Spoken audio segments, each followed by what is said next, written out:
What's going on, guys? So a little bit behind. Sorry about all this. Actually, I had to help my dad with something on Amazon since stuff was being a little weird. But Thursday night football, little throwback jerseys from the Falcons look pretty cool. And we have the offseason to go through, and probably the preseason we'll try to push through with this one. So,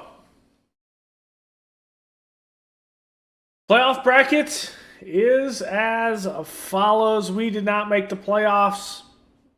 We needed a lot of help.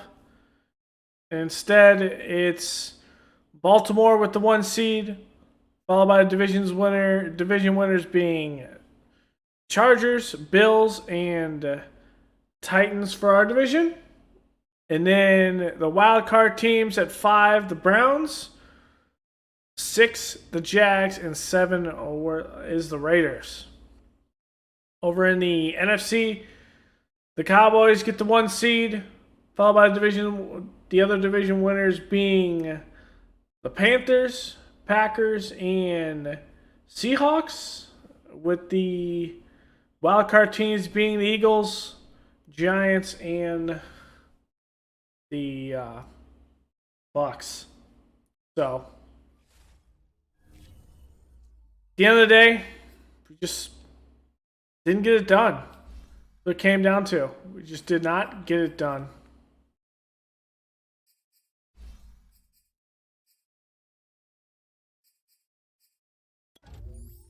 Let's go strong arm with Pitts. Really a developmental guy. And he was a guy that if we needed someone, that he was available, but we ended up not needing him. He was on a practice squad. Safe player. Nick McPhee has been on and off the practice squad for us this season, especially since Khalil Herbert took his spot on the active roster. Carey Billingsley.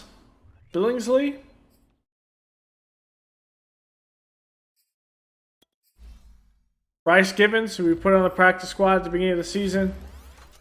One of our late round draft picks from last season. Kevin Freeman, a tight end. Big body tight end at that.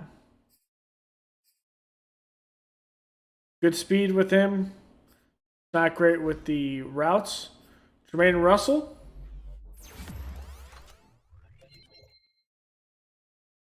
Bolden's not going anywhere on that run. Jake Hall, another quarterback.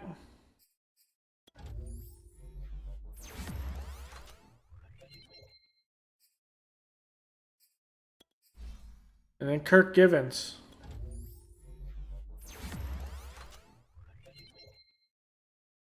Who gets 1 speed. The speed's 85.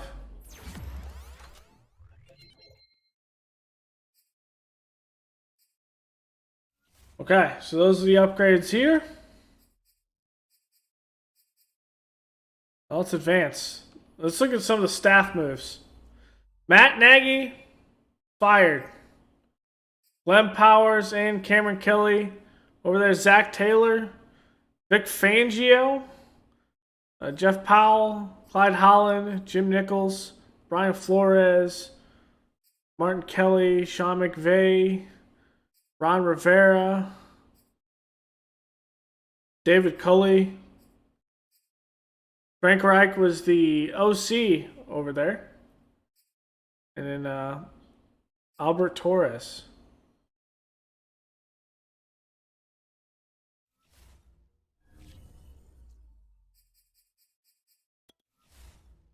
Here we go, next week.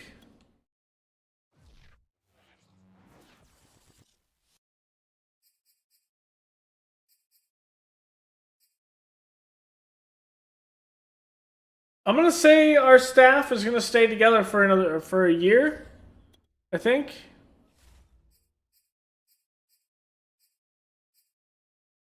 So we're gonna keep them together going forward. Let's advance and then we'll look at the playoff after we advance to the first mock draft. Maybe the Pro Bowl. We'll see how they got there. So it's Green Bay and the Bills. Let's see how they got there. So the Raiders beat the Chargers 42-28. Goes and play the Ravens, and the Raiders win that one. Actually, let's just look at the wildcard division first. So it's actually organized in a way that makes sense. So the Raiders over the Chargers. Let's kind of look at the stats as well. One interception by Herbert. Did take 3 sacks. Not a lot of fumbles. Jacobs on the ground. Keenan Allen, 157. Ruggs, who's still in this one. Fortunately, we might make a change to that. He won't be in the next franchise for sure. The Bills, 38-21. The Titans, lose 20-27. I'm actually going to take out Ruggs after this one in the offseason, so it makes sense there, so it doesn't mess up the Raiders completely as a storyline there. Then the Raiders over Baltimore, and the Bills over the Browns, and then the Bills over the Raiders. So how they got there. Over in the NFC, the Bucks beat the Panthers, Packers over the Giants, and the Eagles over the Seahawks. The Packer played the Eagles and beat them to move on to the championship, and the Bucks win by 3 over the Cowboys, but ultimately lose by 2 to the Packers. So that's how we got there, a Bills-Packers game. So look at the roster. I'm going to go over to the Raiders.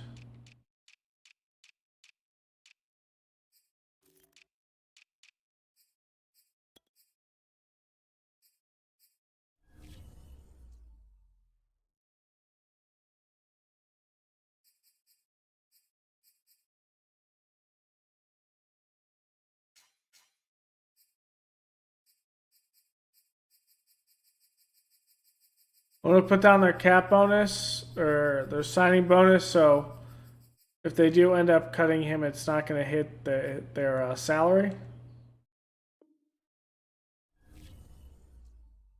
Because naturally that wouldn't hit their salary since he was removed. He's suspended, obviously, in real life. And we're going to play that in this franchise as well, so we'll kind of do that whole thing. There's no way to really do that with the head coach, so there's that. So, Pro Bowl.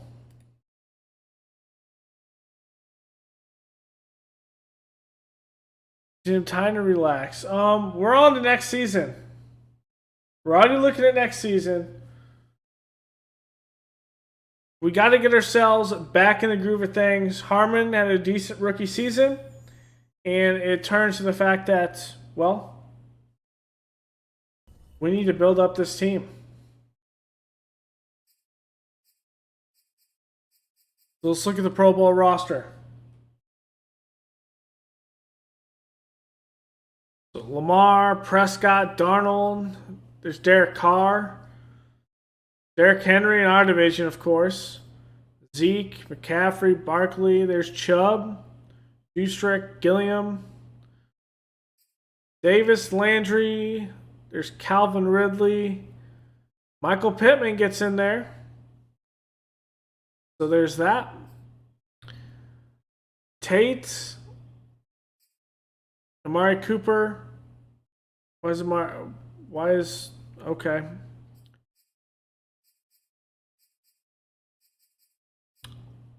Okay. I'll just say, all right. This is a glitch, obviously. Hunter Henry. Quentin Nelson is in there.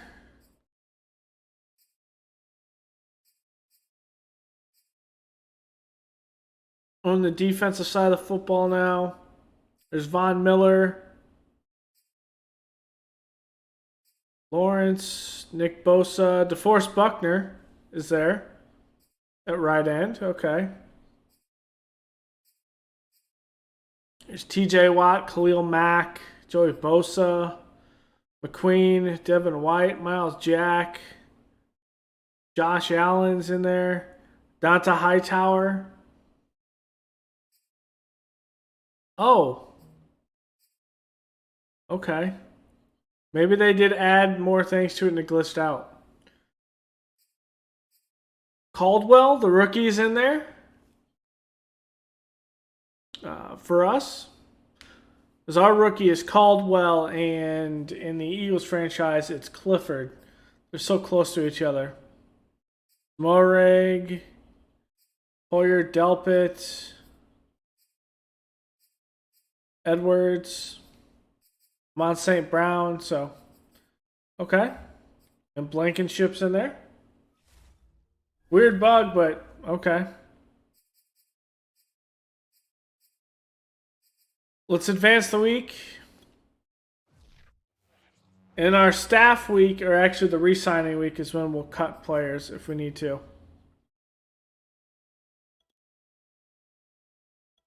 So Lance Harmon gets an upgrade here.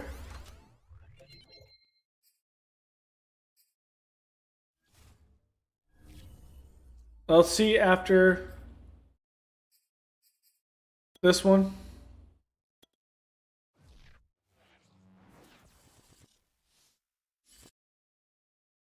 So it is the Packers over the Bills.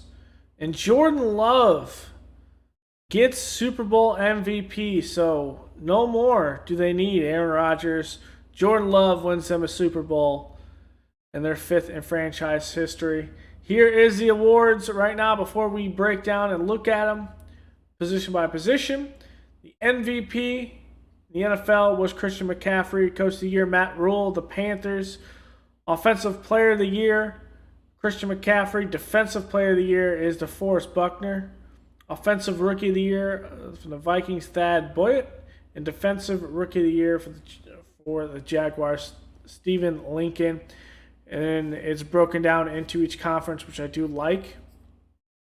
So we'll kind of look at how the awards went. Yearly awards. I know about Christian McCaffrey and Coach of the Year. So let's start with the NFC. Christian McCaffrey, Offensive Player of the Year. Brian Burns is Defensive Player of the Year.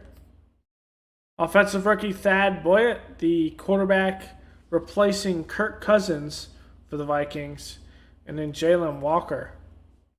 Herbie Elliott's over there as well. Defensive Rookie of the Year, Tony Cobb, with Donovan Northcutt, the pass rusher there at number 2. Best QB, Dak Prescott, just beats out Sam Darnold. That's something I didn't expect there. And Hurts, and Wentz is over with the Falcons now. Running back, Christian McCaffrey with Zeke behind him.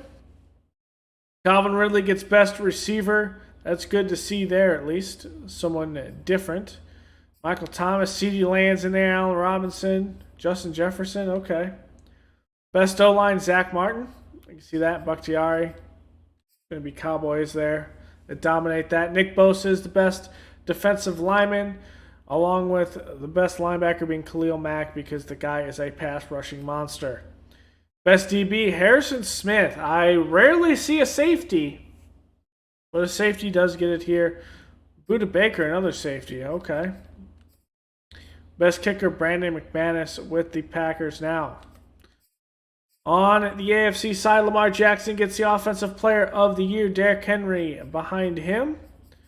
Ooh, Najee Harris up there too.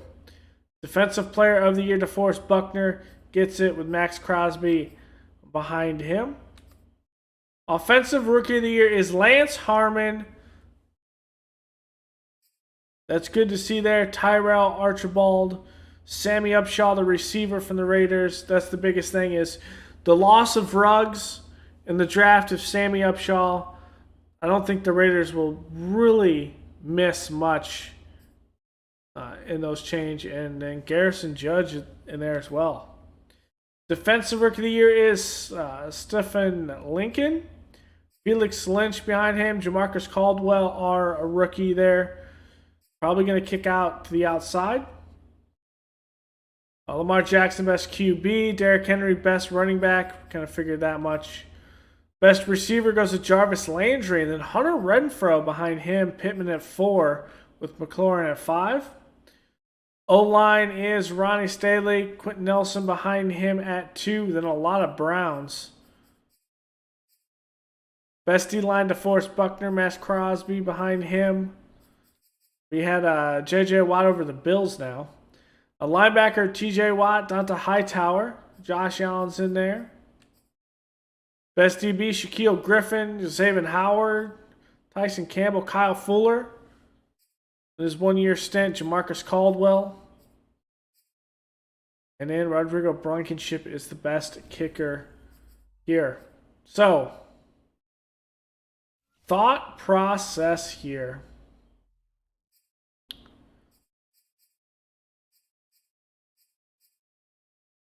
We're not going to do any staff moves. So we have some thoughts to do into next week with re-signing players. So, and then we got a mock draft. Remember, we don't have a first-round pick because we did trade up. We sent our first-round pick to get Harmon. So there is that. We got retirements as well. So let's look at retirements to start with. So J.J. Watt hangs it up after 13 years.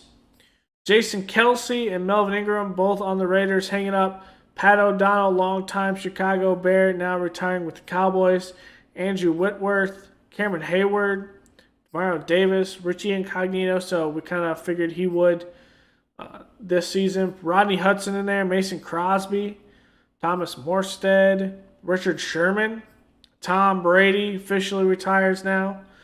Cam Newton, Tyrod Taylor in there, McKissick, Riley Reif, Whitley Merciless, Fitzmagic, Garland, Jared Cook, Sean Gibson, David Johnson, Joe Hayden, okay, James Hurst, James White, Anthony Hutchins, Mario Addison, Alex Okafor, Bruce Arians retires, and Dan Hampton retires. So, let's look. We actually can't look. Yes, we can. I was about to say, we can't look at our roster like this. Okay. So we had an upgrade for Lance Harmon. He moves to a star dev after that stellar season last year. At 22 years old out of Oregon State. So has a lot of room to grow. And I think we can see him grow a lot more.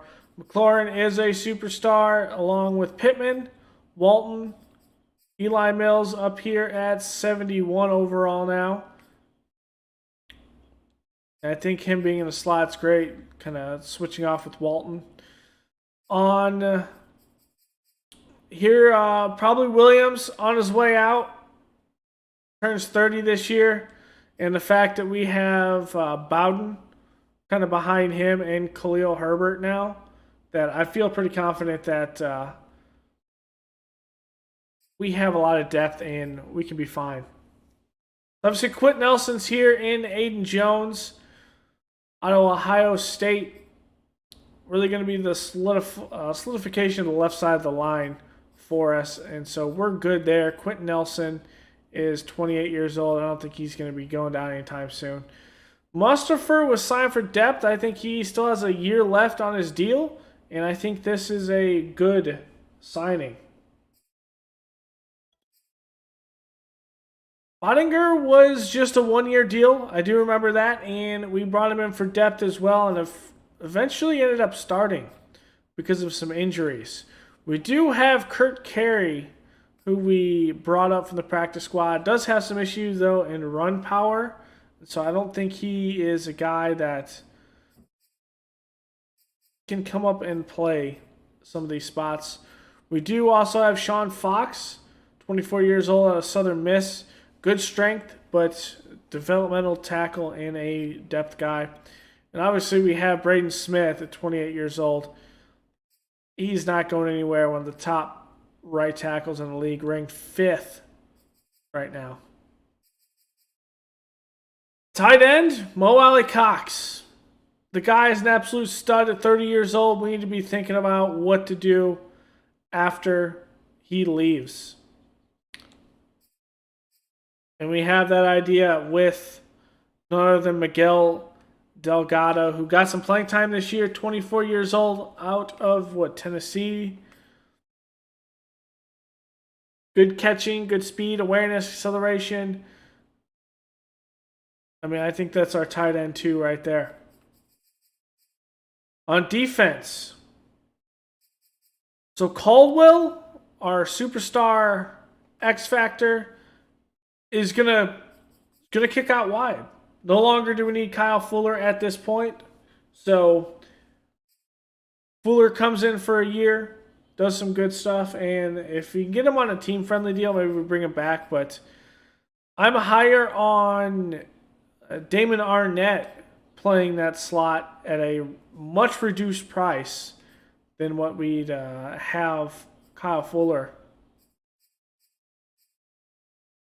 Now, DeForest Buckner in here with Kwity Paye. This is a good line here with Grover Stewart, which I think one of the more underrated nose tackles for us.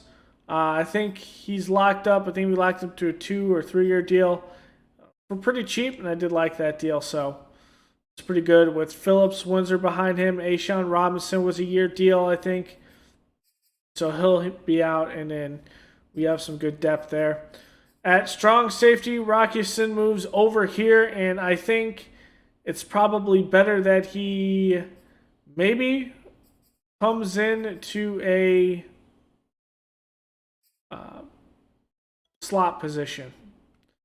What I mean by that is we use Kenny Moore in the slot. But Adkisson is such a great player that I think he has to be on the field. So that's why we kind of put him at strong safety, because the guy is an absolute beast. His tackling is good. He's just not going to come out and hit anyone, but maybe we do keep him as strong safety. We locked up Julian Blackman to a long-term deal this past offseason, 26 years old.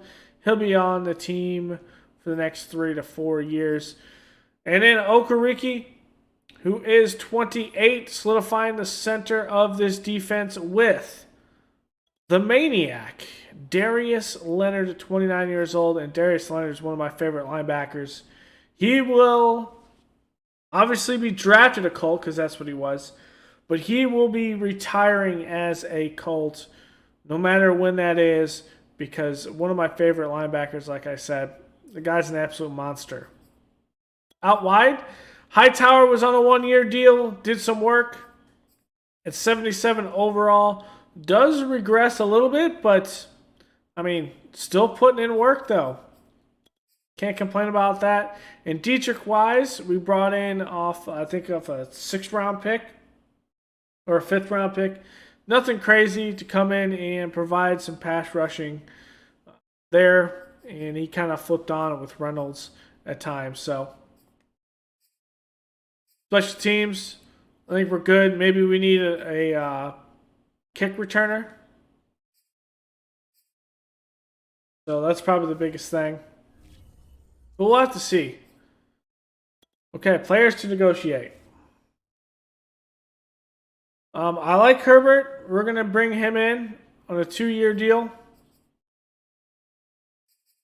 Actually, let's bring him on a 2-year deal. I do like Khalil Herbert. Kirk Carey, we're not. For that much, I'm going to say no. Kyle Fuller, I'll let you test. Donta Hightower, we'll let him test. We'll see what he gets out there. Redwine, we'll let him test. We'll do the same thing with Ashawn Robinson. Sutherland, we'll let the same thing with him. Raekwon McMillan, we'll let him. We'll let Jamal Williams. We'll let Harrison Phillips as well. We'll let Kevin King. We'll let Ricky Seals-Jones. We'll let Isaiah Rodgers. We will re-sign Thomas Graham to a one-year deal. Let's sign Kyle Trask. 2 or 3. That's actually a good one for Kyle Trask. Let's bring Snowden in for a 2-year. Cheap deal there. Robert Windsor. Let's move on from there. So let's see if there's anyone we want to cut going into this next season as well.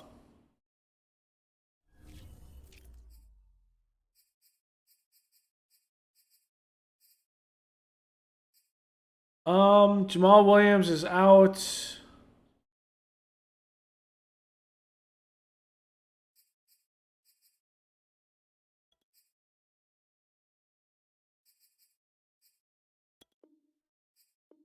Let's cut McPhee. These guys are draft picks, so I kind of want to go into the next season with them. Patman. I mean, he struggled at times. That was the biggest thing. He did struggle in catching the football. Had a couple of drops. We are going to release him. I like Woodward, but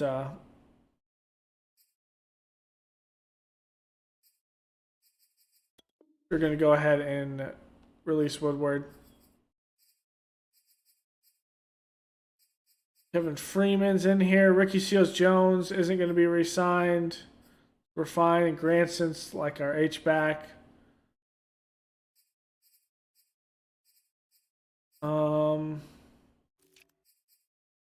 We said we're not going to re-sign Carey. Ashawn, we're not going to re-sign.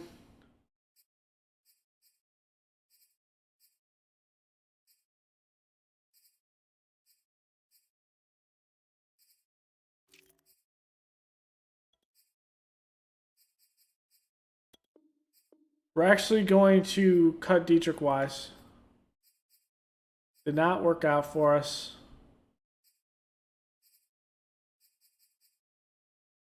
Kevin King is off anyway. Good there. Red Wine, his contract expires. Okay.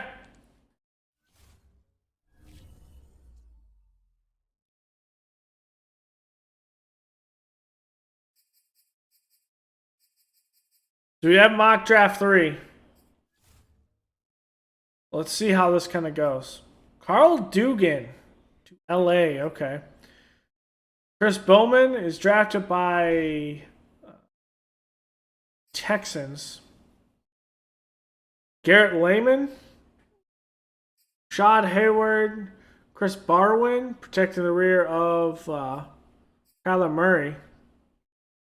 Enrique Douglas, Aaron Fox, okay. Jimmy Beckham, Derek Goldberg. Ooh, Tevin Hartwell. That's a good one for them. Greg Hayes, Marcus Hazelwood. This guy, though. I think Jerome Harding. He's probably more. Is he really gonna? I think he'll fall. If he falls, that's a good one for us. Nick Hammond moving up. Lance Stevenson. Here's Jermaine Kelly. So we don't have a first round pick, so we're not really worried about it for the most part. I don't know who we're eventually going to bring in, but let's look at free agency.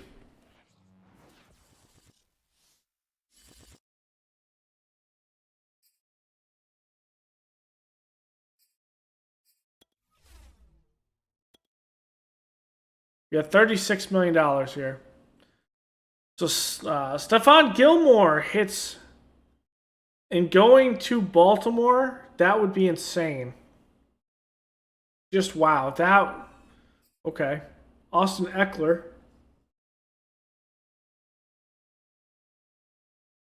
Tyron Smith.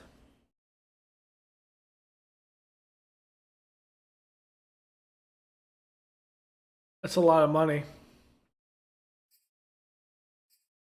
Fletcher Cox in there, but he'll probably return to the Eagles if anything. T. Higgins, getting some interest from KC. Marcus Peters, looking for a $10 million deal. Javon Kinlaw, this is interesting.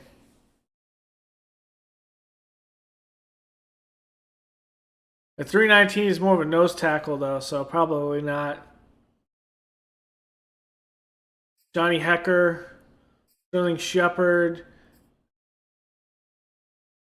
What is this? A $9 million deal? I don't know about that. Darius Slay. Over the Rams, that is crazy. Chase Claypool.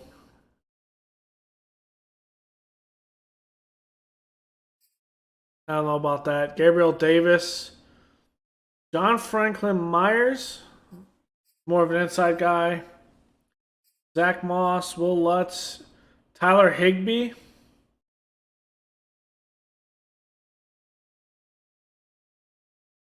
$6 million.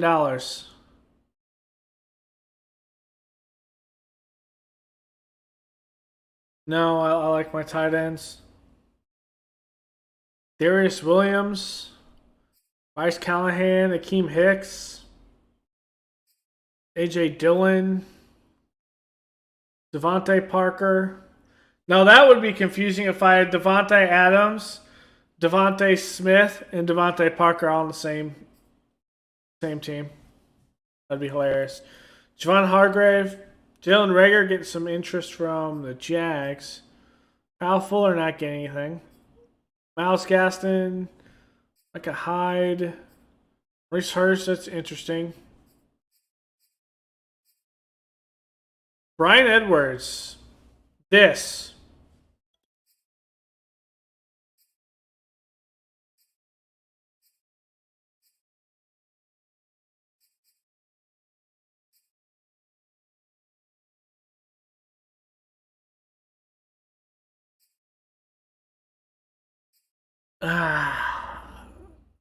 But paying 3 receivers that much? What is that?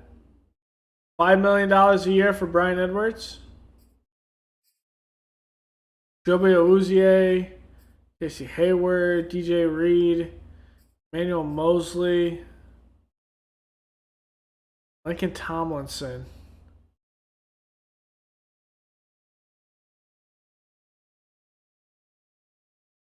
Well, that would be an interesting signing. A 1-year deal?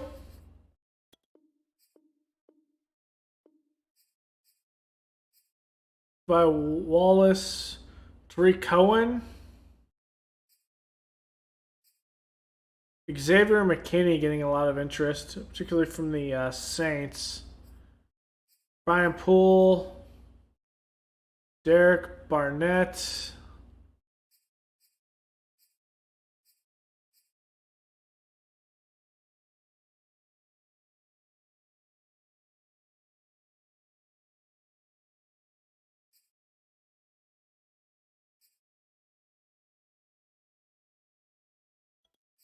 What about Nick Boyle?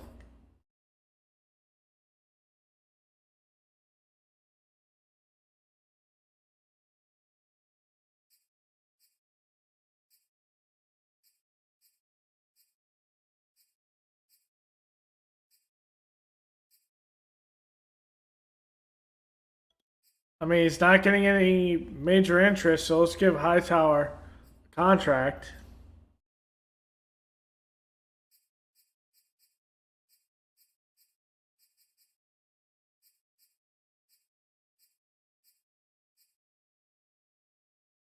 Van Jefferson. About this. Van Jefferson in the slot for $3 million a year? Yes, please.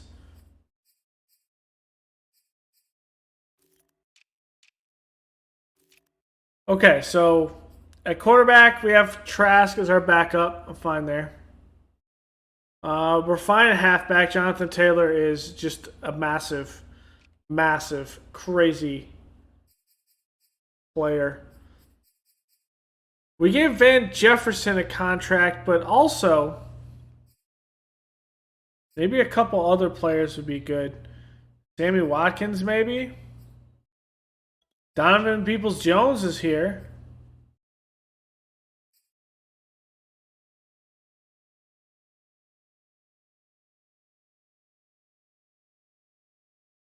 Actually, I like Donovan Peoples-Jones. But I'm thinking we bring in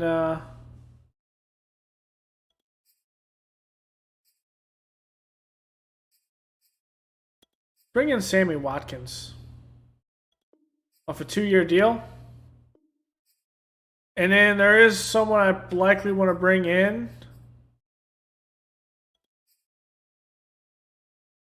Terry Cohen to return kicks. He's still fast, yeah.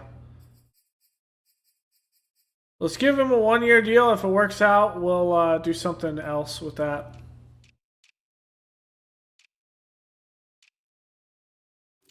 So this one would be Lincoln Tomlinson moving over to the right side. Or the middle.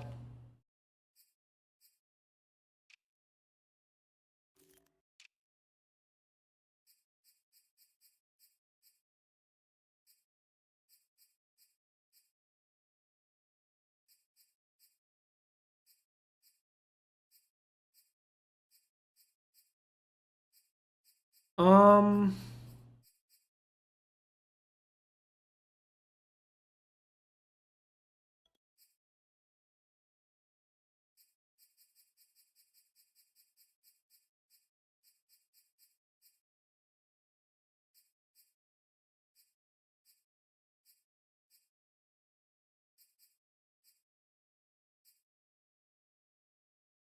Arden Key.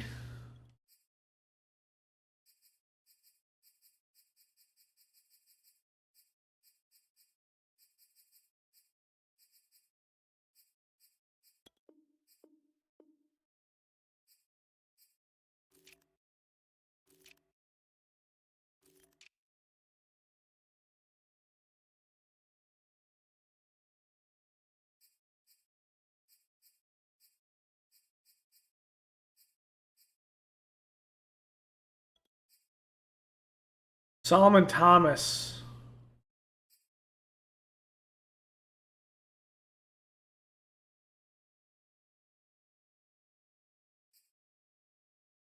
A 280.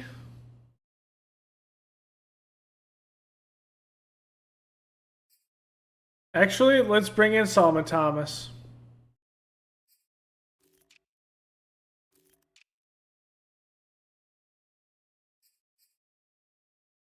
Levon Chason. This would be a good one, I think.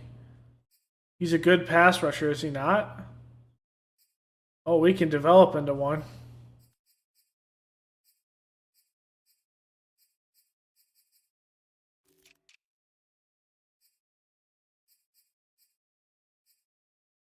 What about Justin Hollins?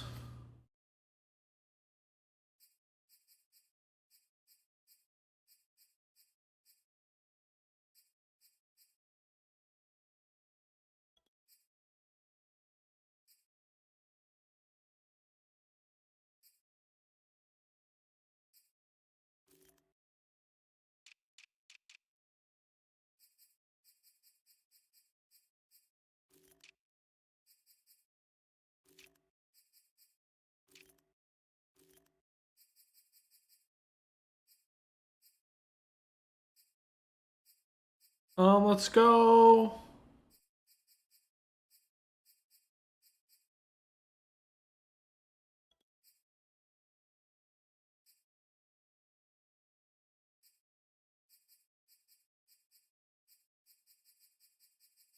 Go Grant Hankins. Wow, not that much.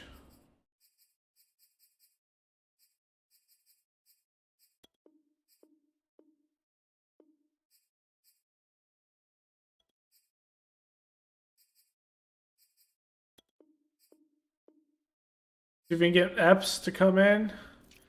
And I think there's one more I want to go after.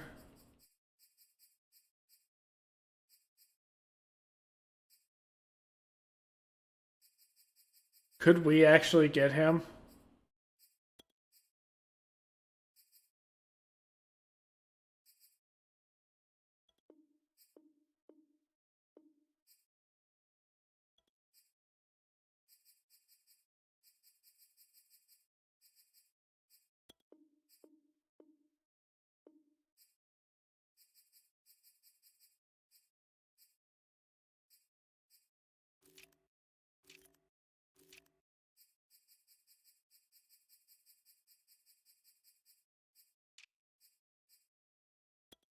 Let's withdraw this. Let's look at what we're looking at. So here's Cohen. We really need Cohen. We have Van Jefferson. No. So let's withdraw that offer. Hightower, bring it back on a cheap deal. Tomlinson would be a 1-year deal. This is a 3-year. Sammy Watkins is a 2-year deal. Solomon Thomas would be a 1-year deal. Let's have Sammy Watkins be a 1-year deal as well.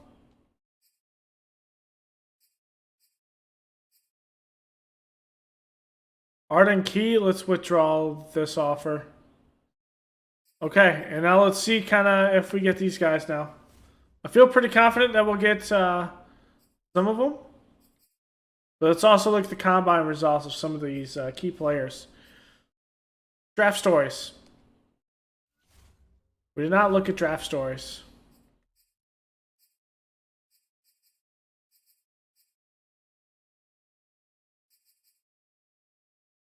So Luke Peel out of combine testing. The halfback as MVP honors in the All-Star game goes to halfback Darren Jackson. Brandon Royal possessed all the talent of a top-tier NFL prospect, but a long history of injuries. So if Royal falls like the 4th round, this is the guy we go for.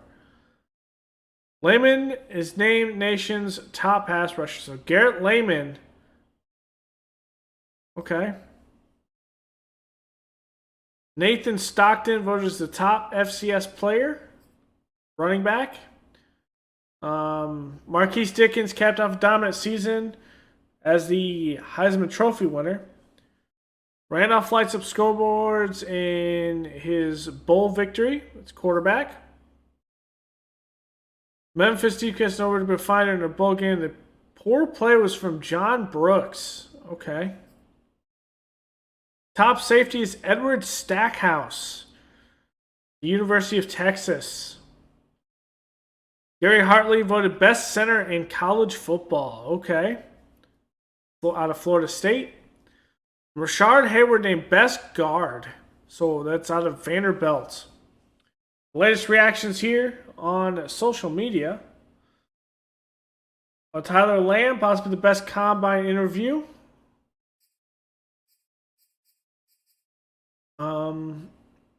Antonio Adkisson. Oh, wow, that's because there's not a D or a T, it's messing with it. Adkisson. Okay. Stephen Evans is a raw prospect. Okay. Looks like more of a developmental guy. Darren Lewis. strong. Good combine from Craig Lynch. And stuff about J.J. Watt and all that stuff. Okay, so let's look at the combine results. Then we'll do some staff movements.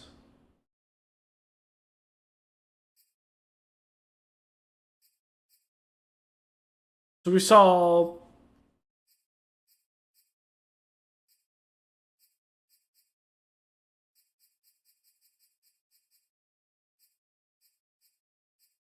was it Goldberg?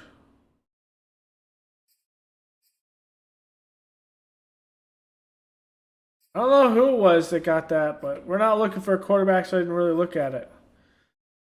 Nathan Stockton was one that they were talking about in the combine. Okay.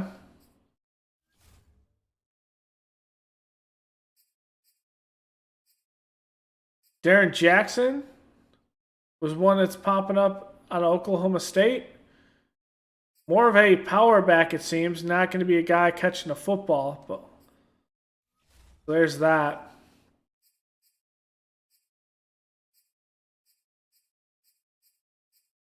Going down.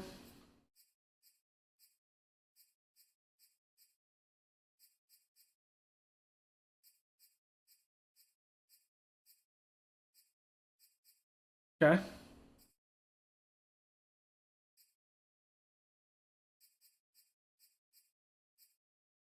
Yeah, that makes sense. There's not a lot of receivers trending up. Tyrell McCullough had a draft story, but does suffer from some drops.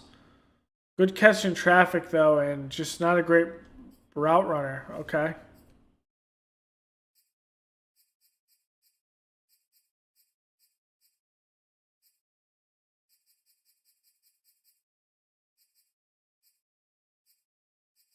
Wasn't there one that had some injury concerns?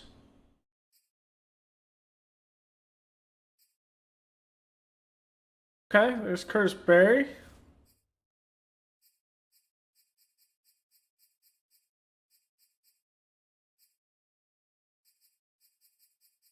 Or is it McLaughlin? Maybe it was McLaughlin.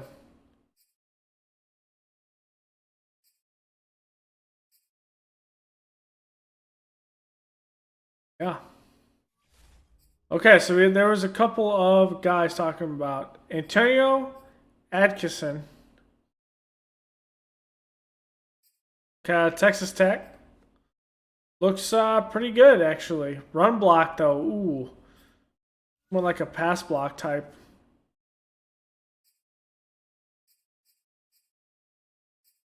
There's a couple centers. Gary Hartley was one of them. Out of Florida State. This guy is going to be a beast for whoever drafts him.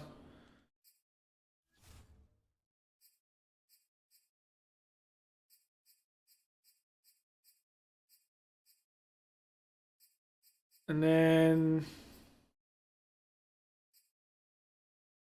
saw Aaron Grimes in there.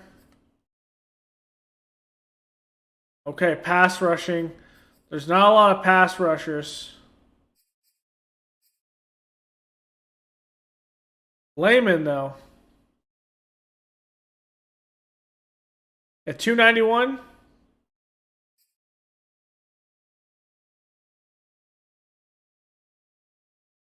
Dude, this guy is going to be good, whoever drafts him. If he goes to the Steelers and pairs on the other side of TJ Watt, that wouldn't even be fair. Jermaine Gatewood at 256. More of an off-ball linebacker. I don't think he can pass rush. Oh, maybe. Finesse moves, power moves. Maybe he's a speed guy. At 256? Maybe he is a speed guy. Actually, yeah.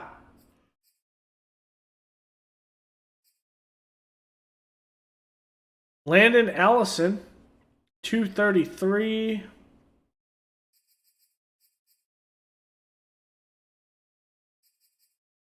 So Jerome Harding, 6'1" out here. Carlos Mentor's kind of moved up. Okay.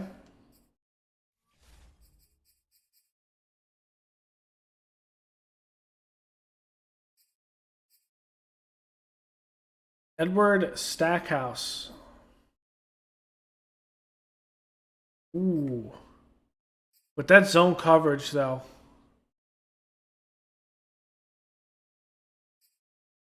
Yeah, I don't know.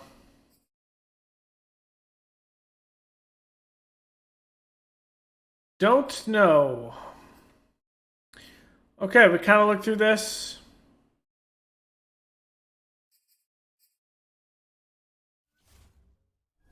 Let's look at the staff.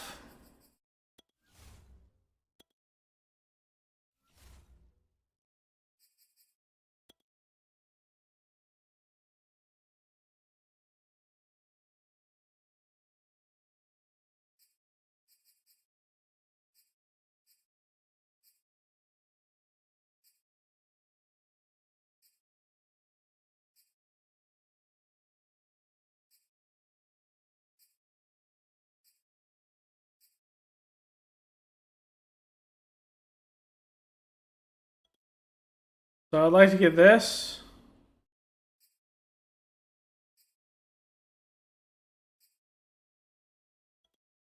This.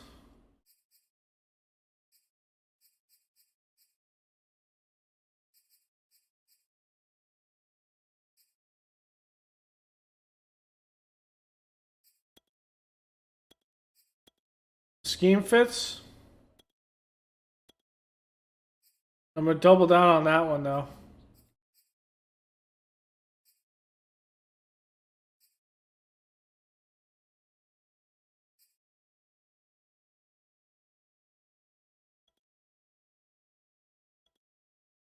We might trade back. Okay, let's see.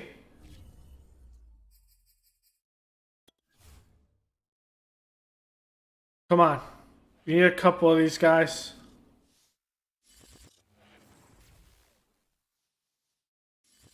Oh, this is stressful.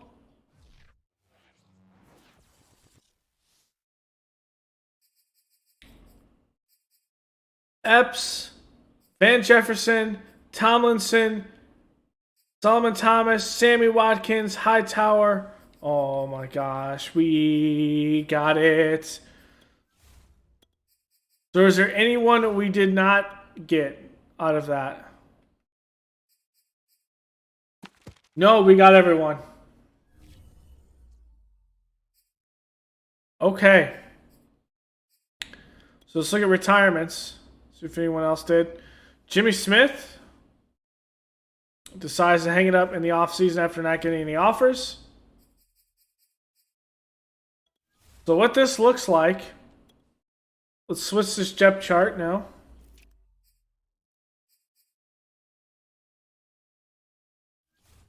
Let's do this by roster.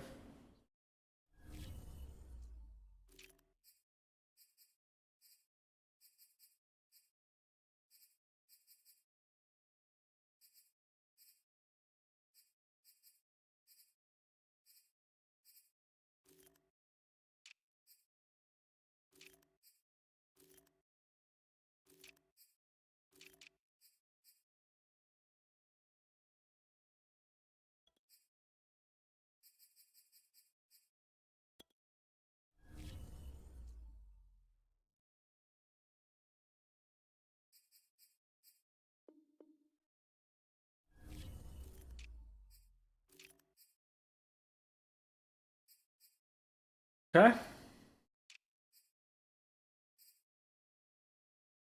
What he pays in there. Let's put Bingsley on the right side. Or the left side, I mean.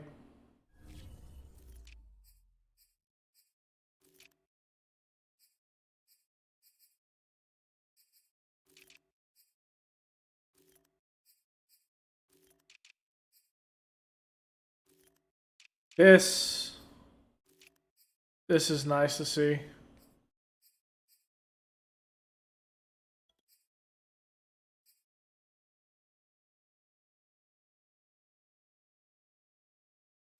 Zone coverage isn't great though.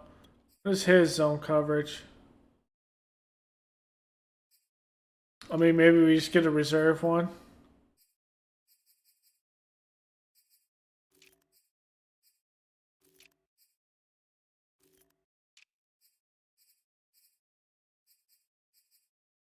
And we pick in the third round. Okay. I'm actually fine with that. Fine with what we have. It's all good. We got a couple one-year deals. Epps signs. Let's look at this from this standpoint. It's an auto reorder. And let's look at it from here. In a lineup. Okay, so from the lineup standpoint, we bring in Van Jefferson, Sammy Watkins really as our 4 there.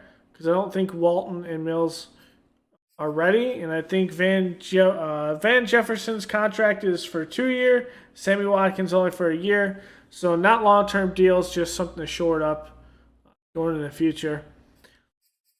Aiden Jones out here, left tackle. Nelson. Mustafer will play center unless we draft someone. Tomlinson, we got some reserve with Boetinger, can play kind of all inside. And Smith on the outside, we have enough depth. Out here, we have our tight ends pretty much at this point with a 4th. I like to keep 4 tight ends. On defense,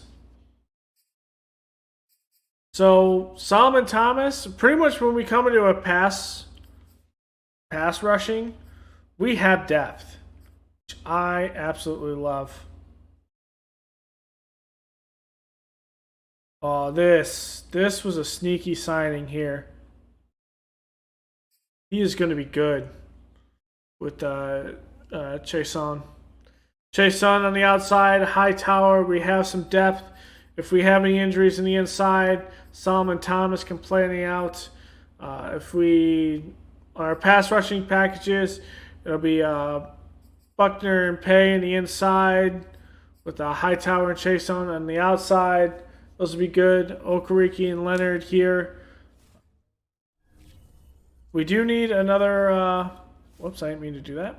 We do need another middle linebacker, which we'll probably draft. We're good with safety. I like Adkisson out here. Epps, I think, can be versatile and play both positions. We have our starters as safety. Moore kind of slides in the slot. Caldwell on the outside. And then we have the issue of, well, if Moore plays in the slot, does Arnett have the ability to play on the outside? Yes. I think so. But we might use Kenny Moore on the outside and put Arnett in the slot. So that would be good. I love how our team's set up right now. Okay, mock track 4.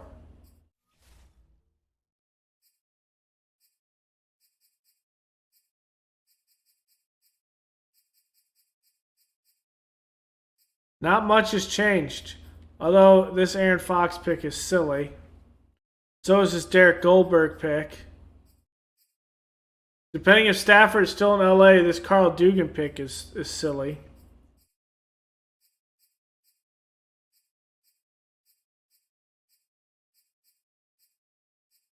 Going down, looking. This, which remains Shaw, is weird. This one, Gary Harley, this might be a good one because they let a couple of their linemen go.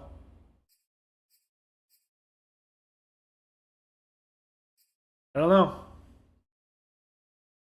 Kind of see what ends up happening at this point. I don't know who's available, so when I look at it, it's like, who do I What do I do?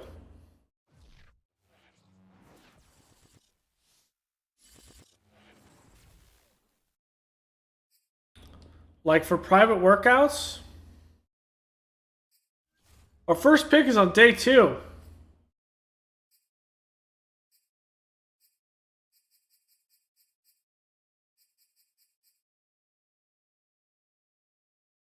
I'm going to look at call-offs there.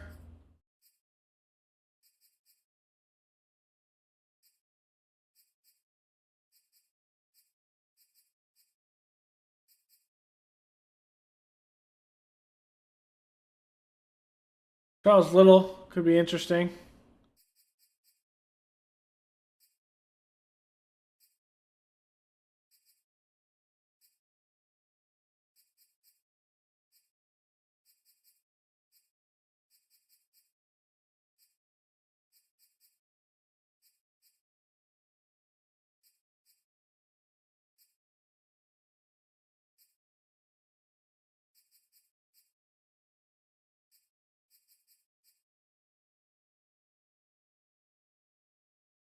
See if Eddie Fernandez actually falls.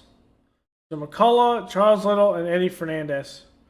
That's who we'll kind of look at.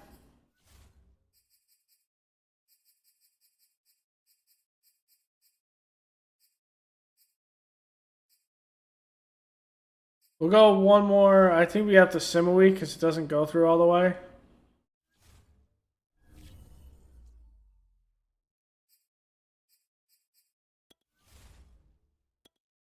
I think we're done making moves in free agency.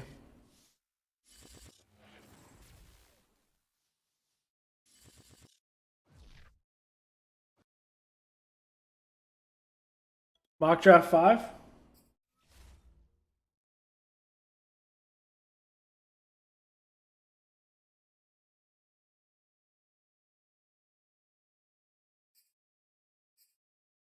Okay, that's better.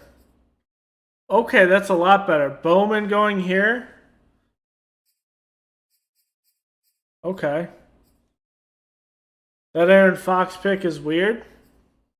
So's that Goldberg pick still. Gatewood moves up. Stephen Grimm's falls 22 spots. Greg Hayes falls 15. And Gary Hartley is falling. If he goes out of the first round, do we trade up there? I don't know. That's very telling. A couple of those linemen are falling back. Okay. Free agency recap. Let's look at this by position.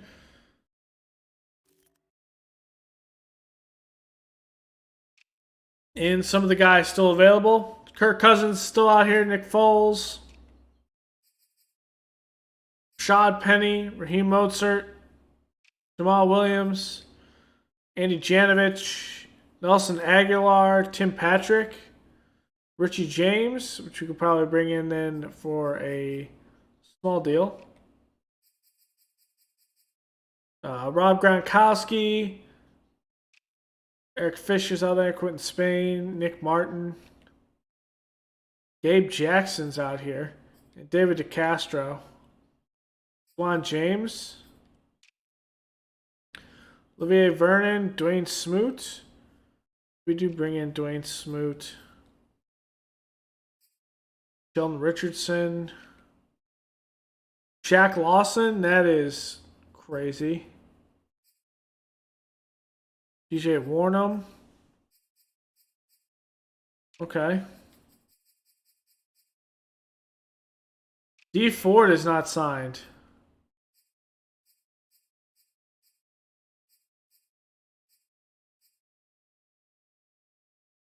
Ooh, Jalen Smith. Bringing in Jalen Smith for a depth piece. Chaz Surratt's in there. Okay. Diablo.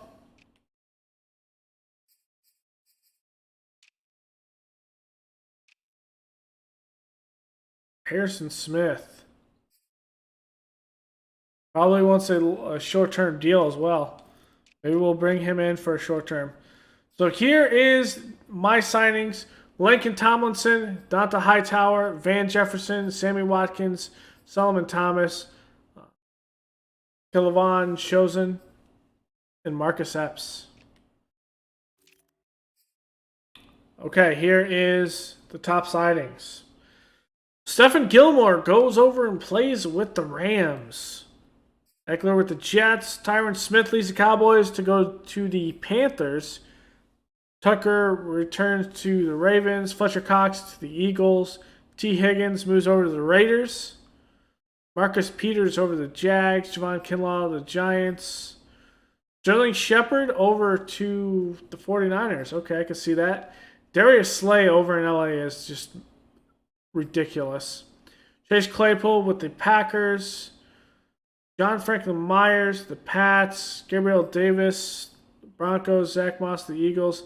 Higbee, okay. But you didn't think about Tyler Higbee, and he signs with Tennessee. Bryce Callahan, Cardinals. Akeem Hicks to LA. Ooh, okay. Going over there with Aaron Donald.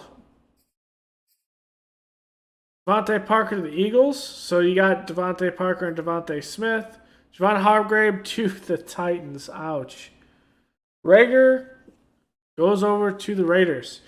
Funny part is, for the longest time, I thought Rager was actually on the Raiders, but for whatever reason, I thought that, but I knew he was on the Eagles because my Eagles franchise. For the longest time, I thought he was on the Raiders. I got him and Ruggs mixed up from the standpoint of who drafted who. I thought Rager and Ruggs were on the same team, but yeah, just me being dumb. Kyle Fuller heading back to the Broncos after a stint with us. Texans get Myles Gaskin. Micah Hyde to the Saints. Ooh, Xavier McKinney to the Bills. That's a good signing. Taylor Lewan to the Bucks. Tariq Cohen to the Eagles. Okay. Staying within the same general system. Bud Wallace, the Steelers, with Isaiah Oliver. Emmanuel Mosley, the Raiders. Chidobe Awuzie over to the Dolphins. Brian Edwards to the Giants.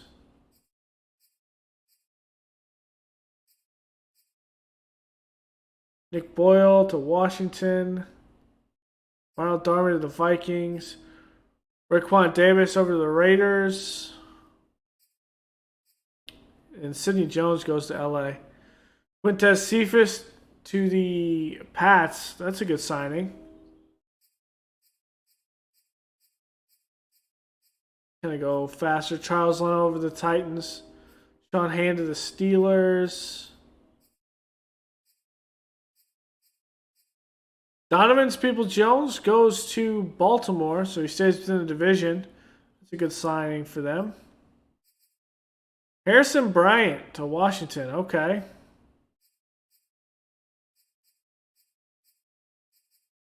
If this actually happened, instead of Philip Lindsay going over to the Texans, if he signed with the Packers, the Rodgers would be even more dangerous in real life.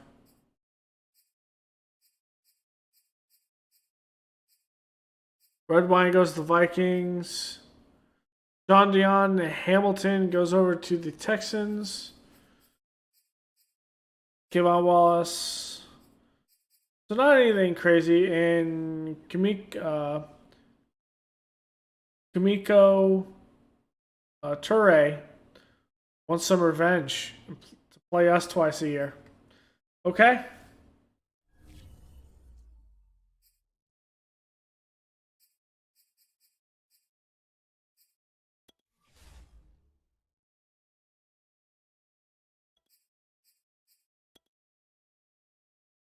Look at these guys now. We should see them.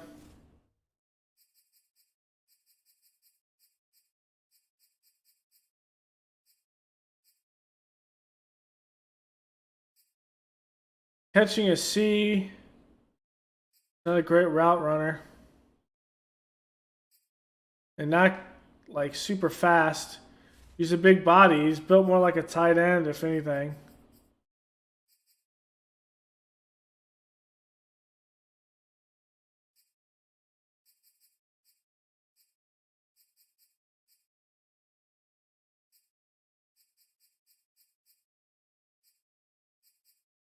Didn't we look at someone in here?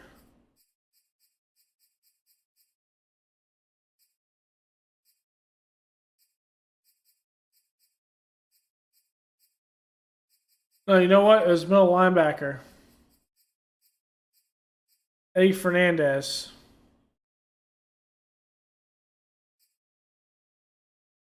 Not great on tackling, but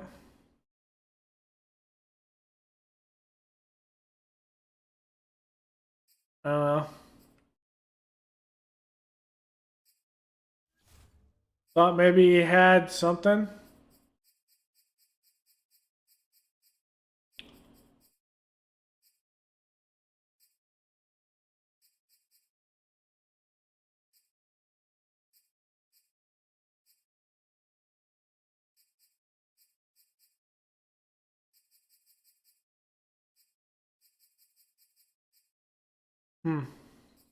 Okay, let's kind of just see what the draft kind of takes us in.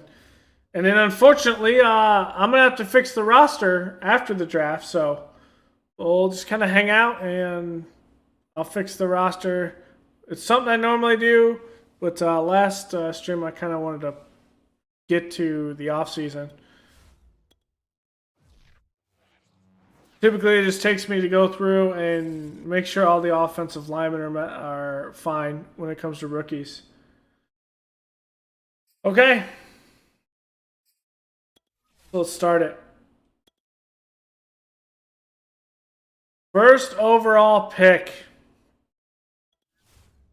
in the 2024 NFL Draft is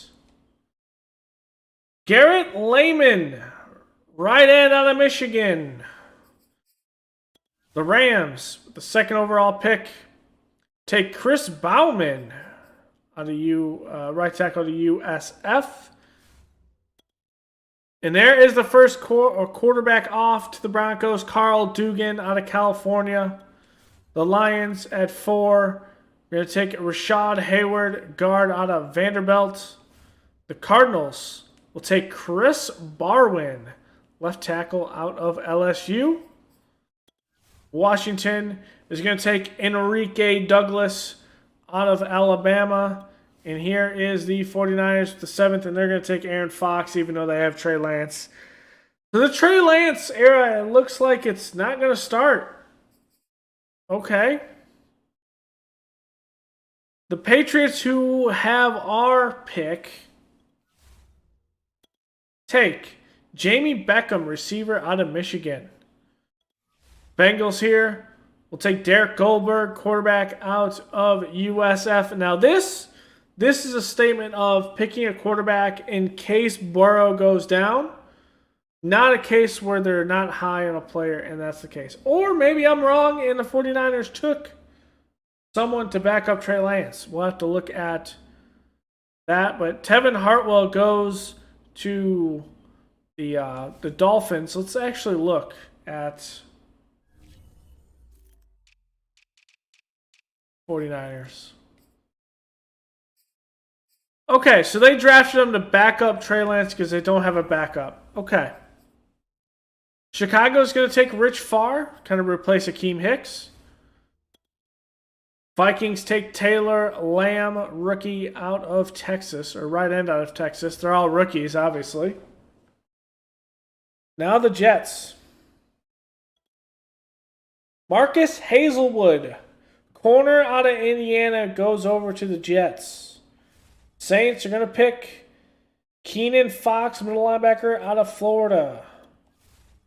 Falcons, Dylan Ivory out of Vanderbilt. Going to get up that secondary. Jerome Harding, corner out of UCLA, goes over to the Chiefs. The Jets, with another pick here, are going to take Harold Downing, left end out of Tennessee. Steelers going to take Jermaine Gatewood, left outside linebacker out of Oklahoma State. We'll see if he can go out there and rush the passer. The Jags take Jorge Gonzalez, receiver at LSU. Titans, Sean Newkirk, middle linebacker out of Florida State. We'll see him. Cesar Sanchez, receiver out of South Carolina, goes over to the Giants. Seahawks, Stephen Grimes, guard out of Washington. Chargers, Jaquan Beard, end out of Florida. Panthers, Nick Hammond, safety out of Ohio State. The Eagles select Curtis Berry, tight end out of Kansas State. The Browns, Greg Hayes, right tackle out of Notre Dame. Lance Stevenson is drafted by the Ravens, corner out of USC. Cowboys take Aaron Grimes, tackle out of West Virginia. Jermaine Shaw, halfback out of Boston College, taken to the Bucks. The Raiders, who had the 30th pick, take Gary Hartwell, upgrading that center position out of Florida State. Projected to be the best center in this draft. The Bills now on the clock take Maurice Stewart, and the Super Bowl winning Packers with the 32nd pick of the first round take Marquise Dickens, halfback out of Arkansas. So let's kind of go a little faster. There's Edward Stackhouse, arguably the best defensive back in the class, goes to a division rival, the Texans. We'll see him twice a year. Denzel Jett over to the Rams. Sean Callahan.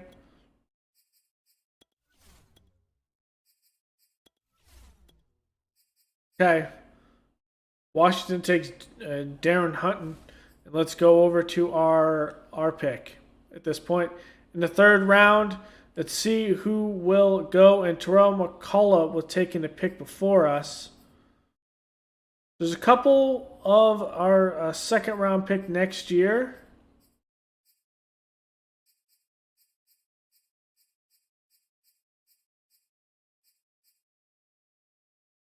A second and a sixth.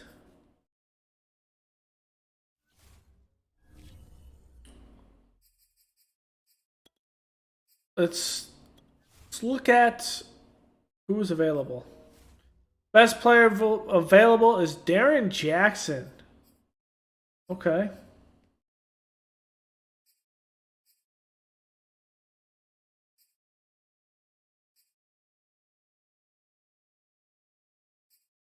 A great catching halfback.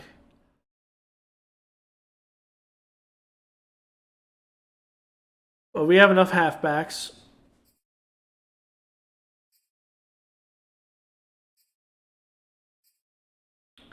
Antonio Adkisson. His run block is an F.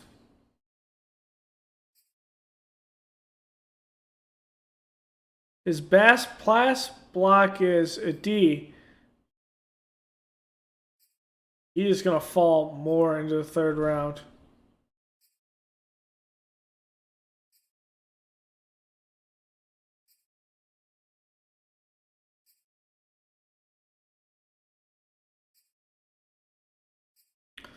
Riley Watson. Awareness. Pass block is a B. Highly rated. Decent. Good strength. Decent change of direction. Agility is up there. Good acceleration. Lead back kind of struggles, but good block power on running and passing. That could be the pick there. And we pick at 17 next.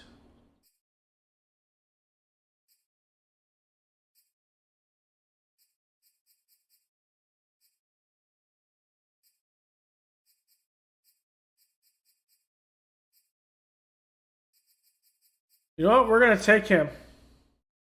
Riley Watson. Right guard out of Texas A&M.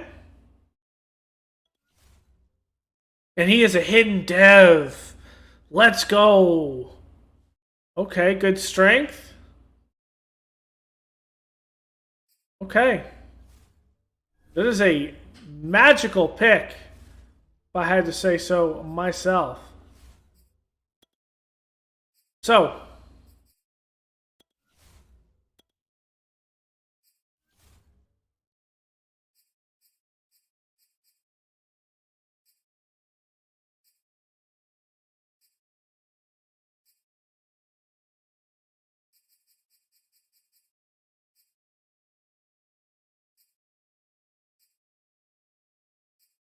Adkisson is still there.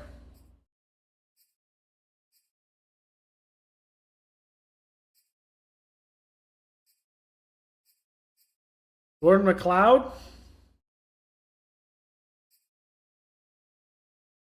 How much does he weigh? That's 274. That's too much for. And maybe it's not too much.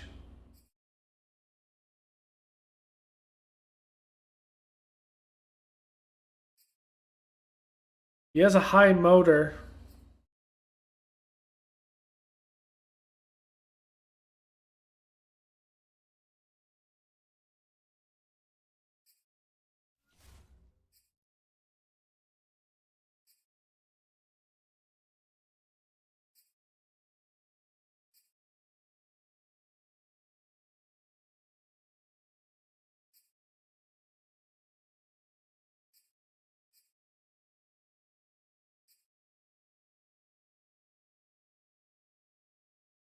Ooh.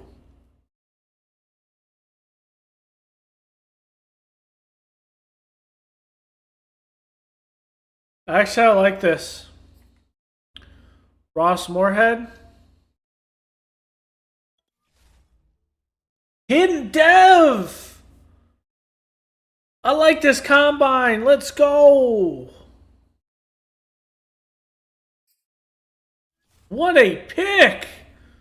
2. Is this the steal of the draft? Can we go 3 for 3 right now with who we could take? And Darren Jackson's still here. Does he have speed?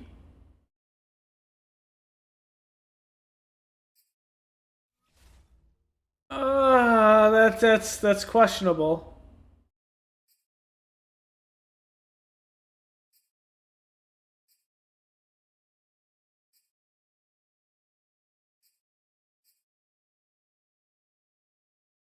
That catching traffic is concerning there. Nope.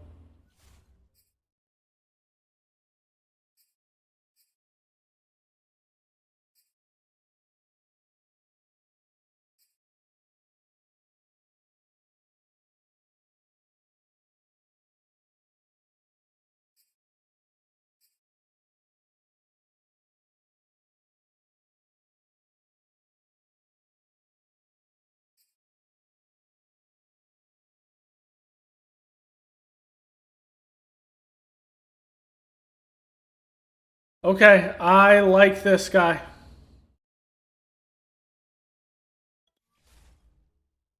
Normal dev at 22 years old, out of Louisville. Good strength, speed.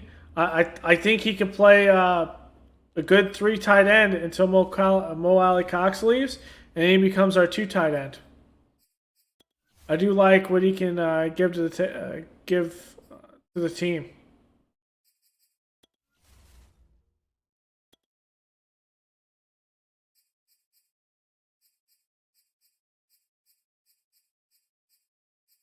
Is anyone dumb enough to give us a 2nd round pick? No.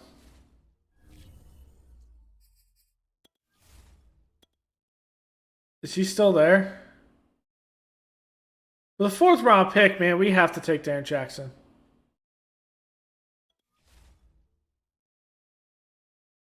Okay.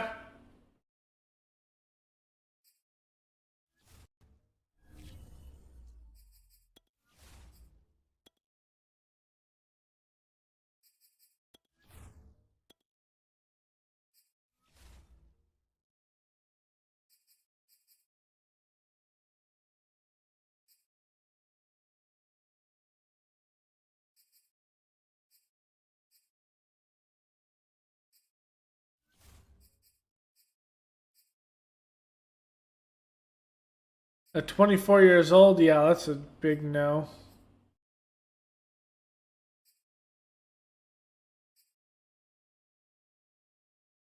Safety who cannot tackle.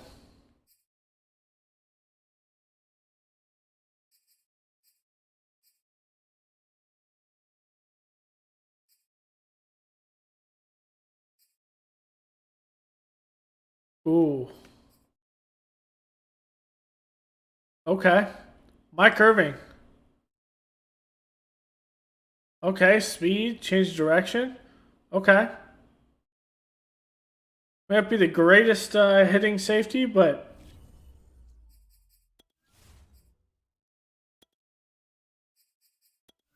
I felt like we needed one. You have 6 receivers.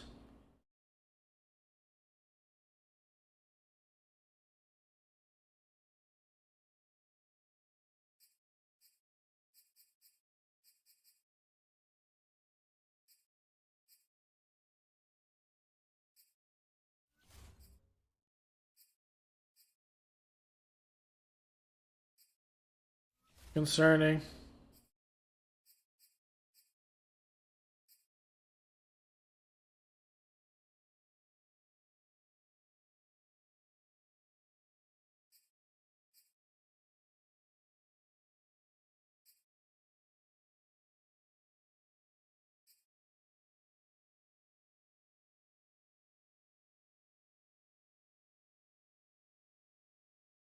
Took a tart.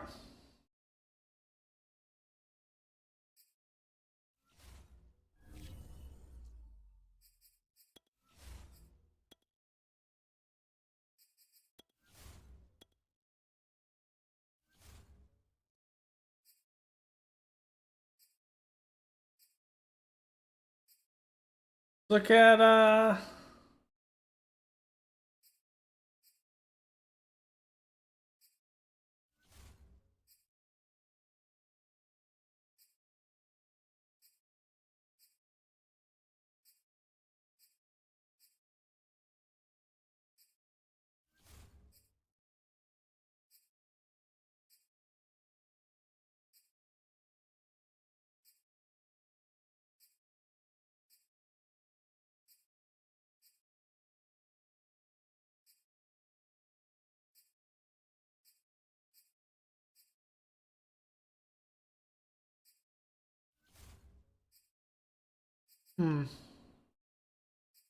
DJ Anthony maybe.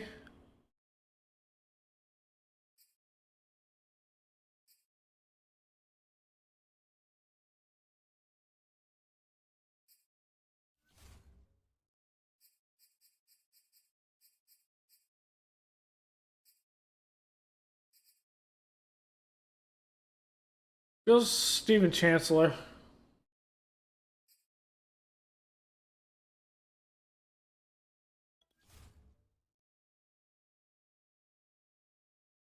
I mean that's just a depth guy.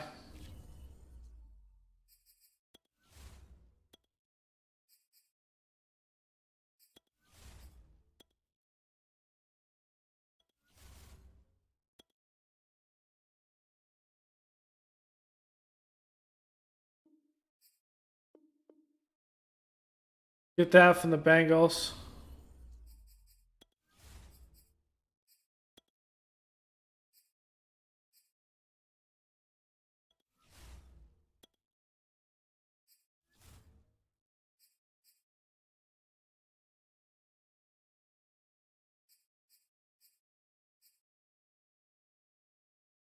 I think Alec Campbell.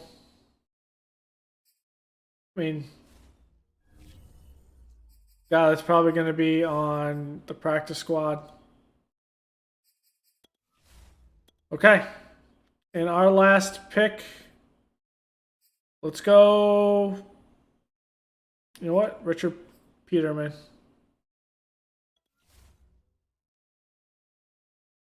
Not great. Okay.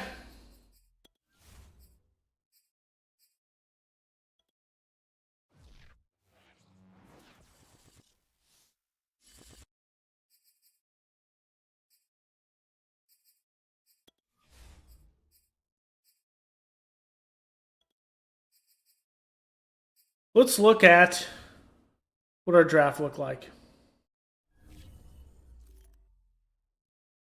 So Riley Watson, right guard.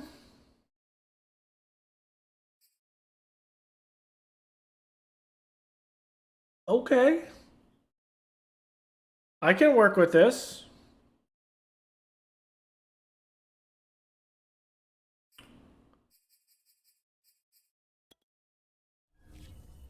So you play a little interior, and he is our rookie center. So Ross Moorhead. Another, that's a 5'9". That's right. We don't have a slot. Okay. This is our slot corner right here.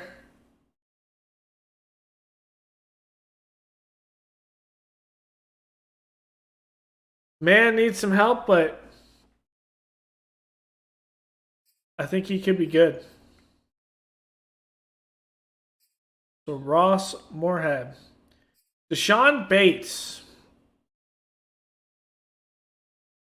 Acceleration deep routes are good. Pass block is decent.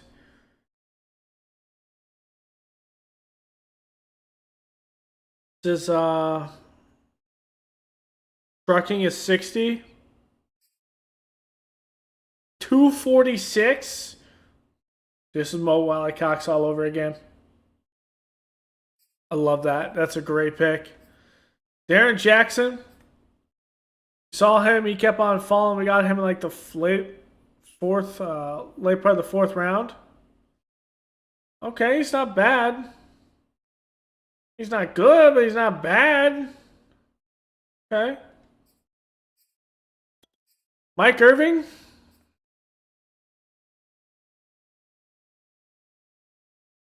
Okay.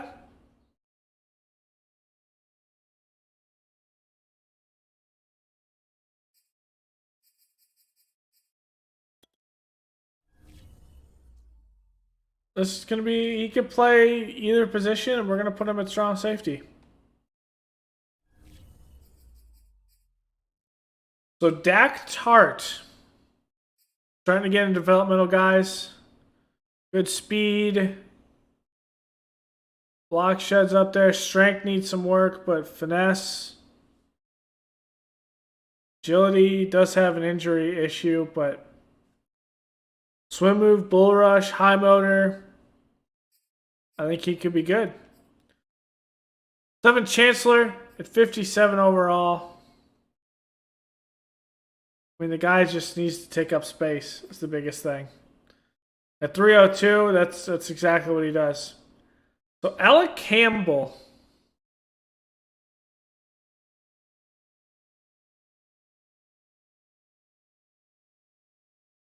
Okay.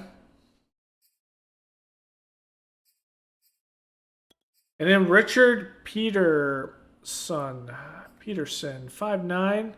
Another guy that plays in the slot. But we'll have to see. Okay.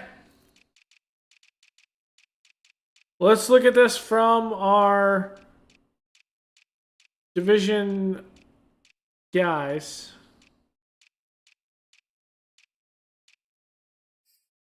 The Jaguars grab Jorge Gonzalez, receiver out of LSU. Okay, 21 years old. Okay, that is... It's 6'2", 218. Oh my gosh, he's going to be a beast. Tyrell McDonald. Okay, developmental corner. Gordon McLeod.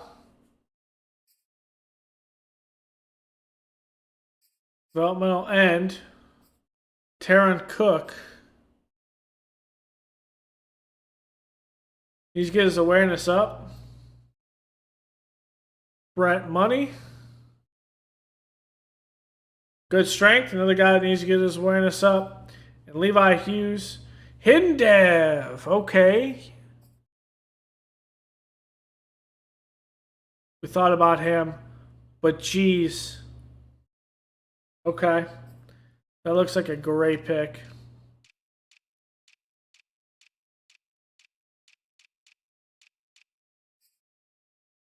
Texans.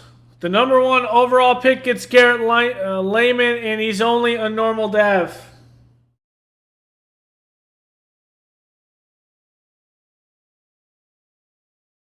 Only a normal dev. But he's a fantastic normal dev, but also no traits. Wow. Okay, and has some injury concerns at 82. They get Edward Stackhouse, though. First pick of the second round. 21 years old out of Texas. The best DB in the class. And it shows. Edward Stackhouse, that's a good pick. Dereck Henry, then. Getting a receiver. That's a good weapon for Deshaun Watson. Avery Bayless, rookie out of Middle Tennessee State. More of a pass rusher. Jonathan Smart. More of a pass rusher. Speed pass rusher. Mike Parson. Lacks any significant strength there. George Hughes out of New Mexico State. Okay. He looks decent. Now the Titans. Add Sean Newkirk, rookie out of Florida State, middle linebacker. Okay. That's the best in coverage. More of a run stopper.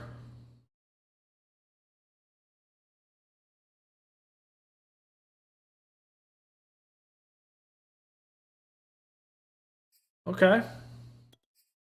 Spencer Walker. Right tackle out of Michigan. Okay, right tackle. Julius Cone out of Clemson. Good acceleration, awareness needs to be popped up. Good catching, good speed. Tyrell Jeffers. Okay. Tyler Holcomb of Wisconsin. Okay, and Raheem Yarborough. Saw him fall out of Tulane. Only 21 years old, and that could be a guy you develop if you give him the rock enough. Carlos Gore, rookie out of Purdue. That's another developmental guy. Okay, so let's kind of look at this from the NFL broad standpoint. Chris Bowman out of USF. Goes to the Rams with the second overall pick, and the Rams look good. Carl Dugan. Okay. Ooh, he looks good, but that number is disgusting.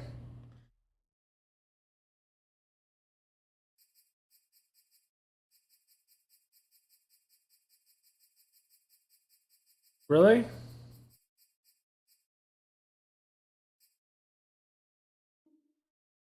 Okay. I guess you can have whatever number you want. Shard Hayward. Okay, yeah, I can see that. Only a 68 though. So Aaron Fox comes in at 70 overall. Yeah, they wanted to back up to Trey Lance. Makes sense. So this was the pick at number 8 overall, and the Patriots used it on Jamie Beckham, hidden dev. And this guy is going to be a beast for Mac Jones. I think it's still Mac Jones. So Derek Goldberg, hidden dev, 72 overall. Yeah, they bring him in to back up Joe Burrow. We've seen a couple stories about Tevin Hartwell at the beginning of the season, rookie out of Ohio State, 21 years old. Ooh, he looks good. Okay. Solid ones of Marcus Hazelwood as well. Rookie out of Indiana. That speed at 94. Also Jerome Harding. No dev trait, but 95 speed, man. better watch out because he can stay with pretty much players on his own team. Okay, Gatewood.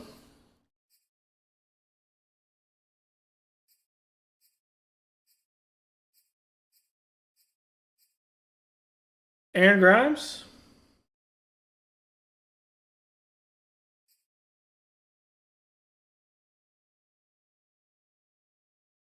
Okay, that's a good pick. And we saw Gary Hartley fall down later on in the draft and gets picked up by the Raiders. Oh, he's an absolute monster. So let's look at a couple guys that we looked at. Now this one could be interesting. Darren Houghton or Houghton.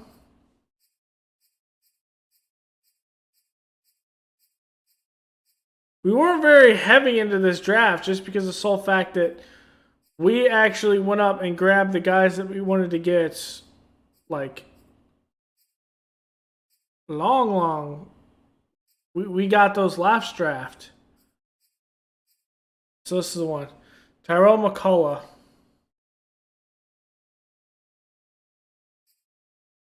That'll be good for them. Okay.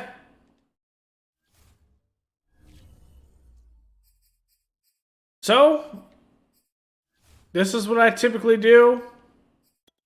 And I'm going to do it right here as we chill and watch this game. So we're going to do it with my roster first.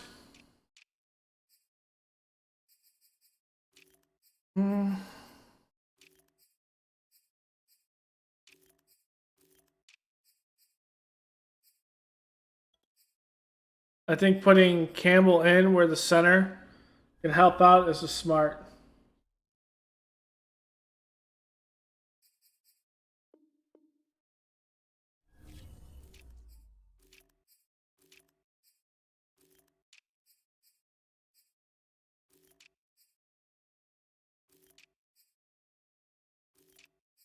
Okay.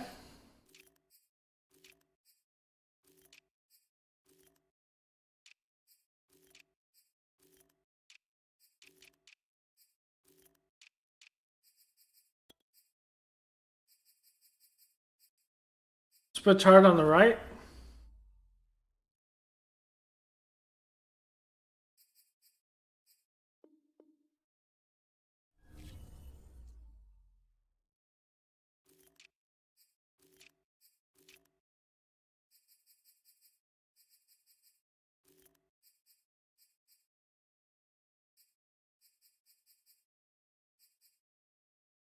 Back to we have Arnett here.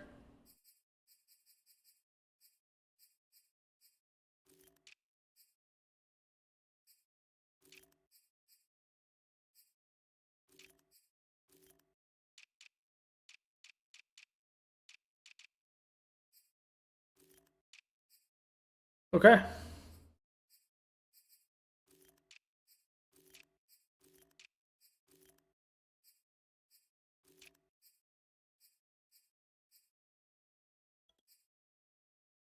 Okay, so this is what I kind of do. I gotta move Grimes over to the right side. Or else you'll have a weird thing where sometimes they'll pick up players that they don't need to pick up. So Benedict is a 71.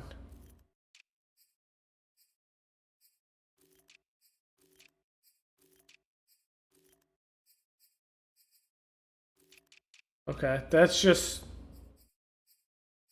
them drafting crazy.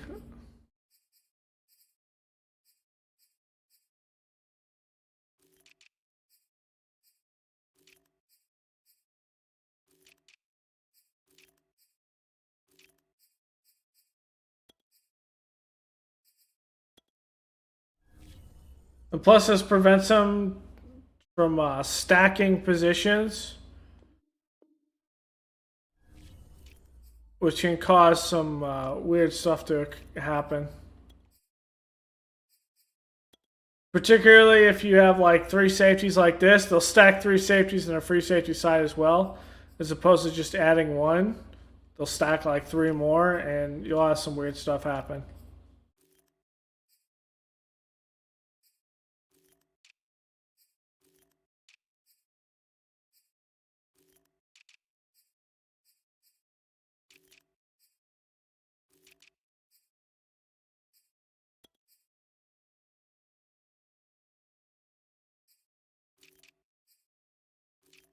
Okay.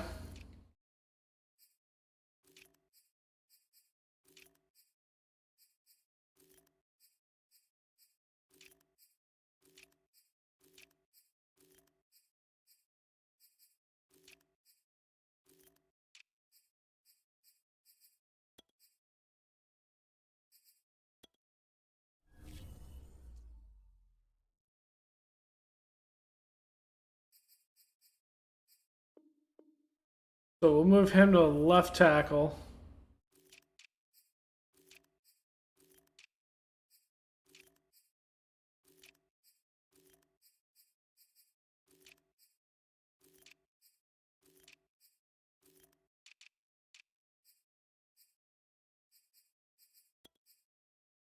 Eric Flowers has played, and so what I do with veterans as well is Eric Flowers can actually play a tackle position. He's played that left tackle, so that makes more sense that he plays outside like that.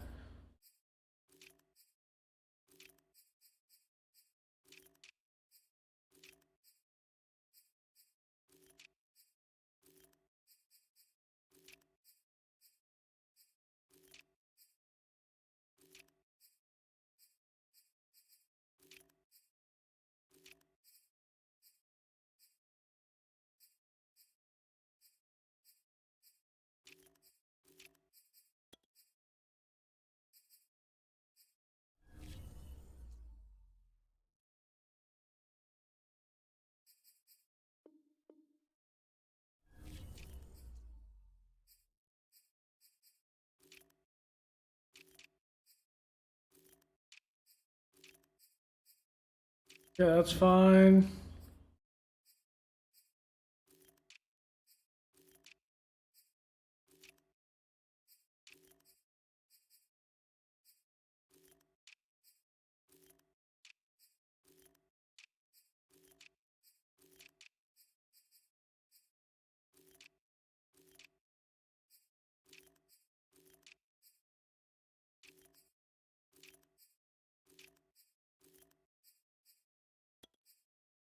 So this right here, I don't want them to cut and get themselves in cap hell.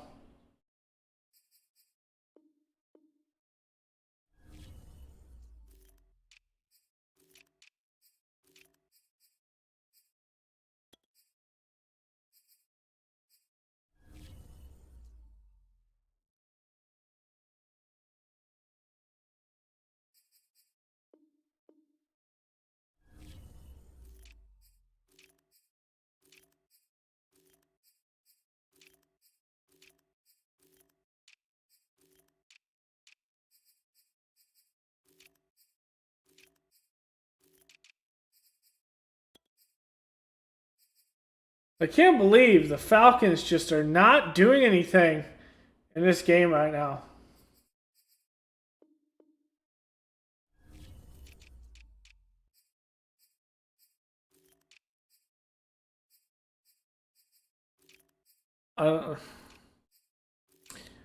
I can't even fix that for the AI.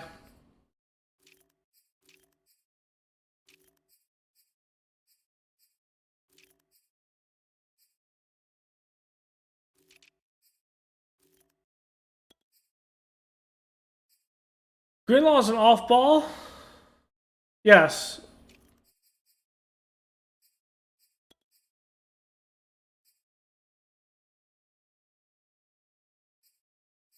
Okay, so I can put Taylor on the right side.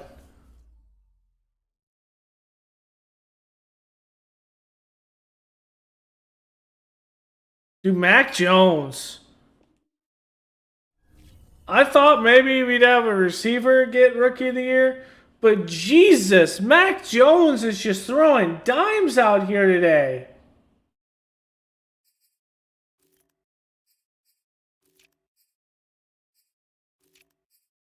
I did not think he'd come out and be like this, but jeez.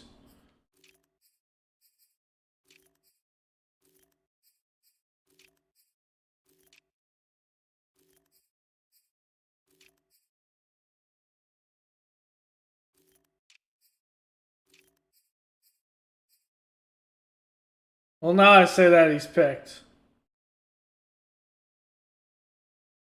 But at least he tackles.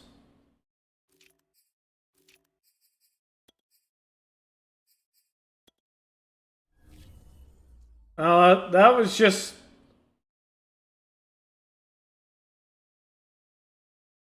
That was just a better play than what the receiver made.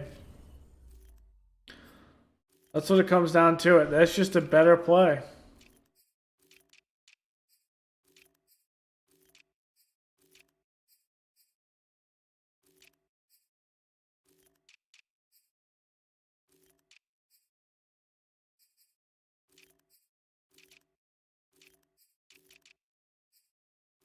Oh, let's keep it like that.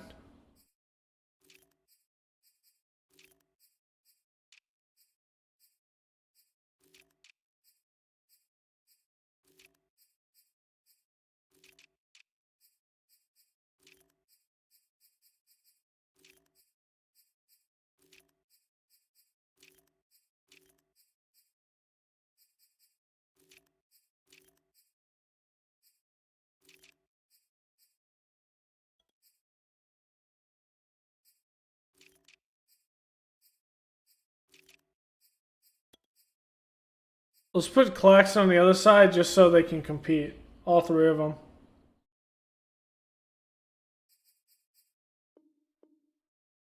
Otherwise, they won't compete because the AI just won't put them like that. It's really weird.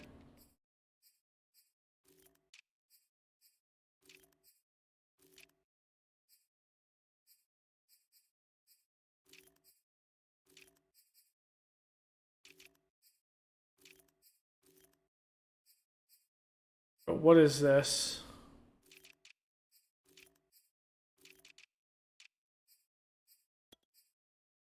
I don't even know what I'm looking at here with this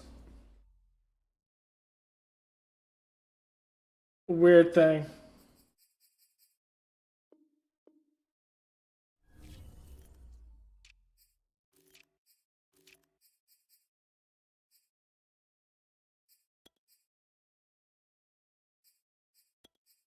Let's move AJ Can just because we'll have a younger guy behind him.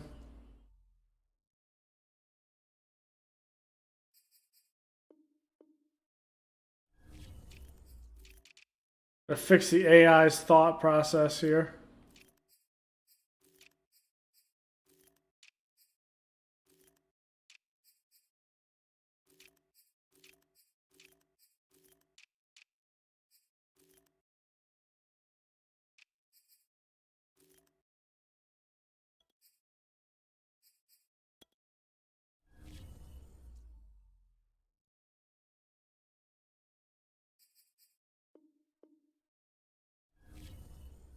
Still only 13-0 though in this game, so it doesn't matter. Mac Jones kind of threw that.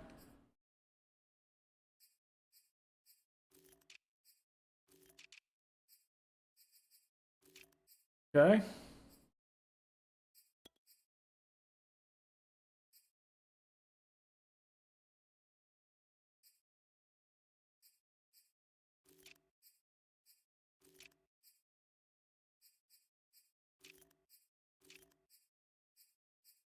Funny part is, I messed with this before the stream and it's still jacked up. They still didn't make any decisions that made sense.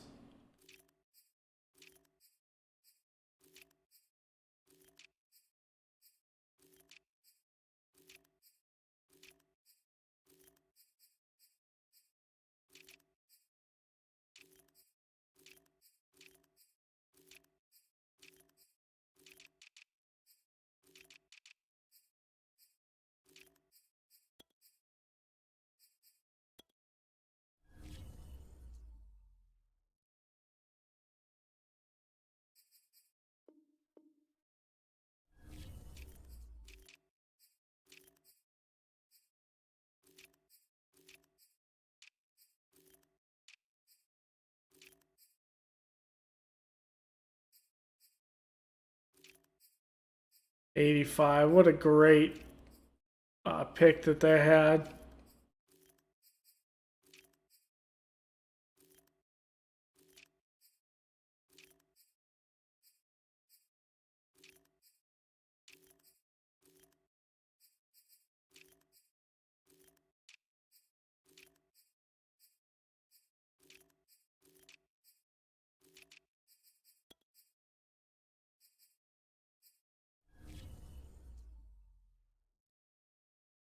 Wow, only 100 yards for the Falcons at this point.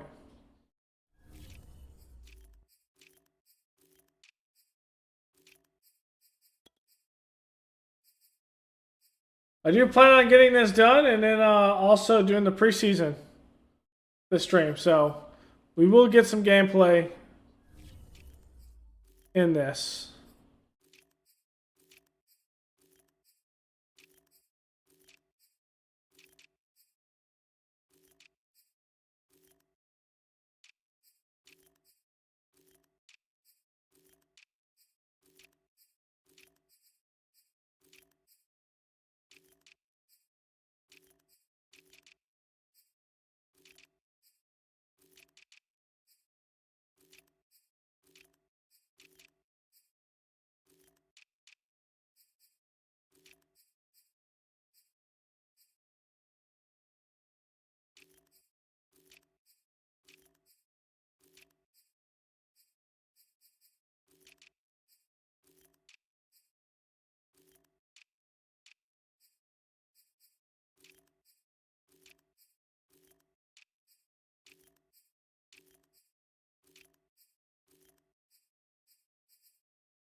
Okay.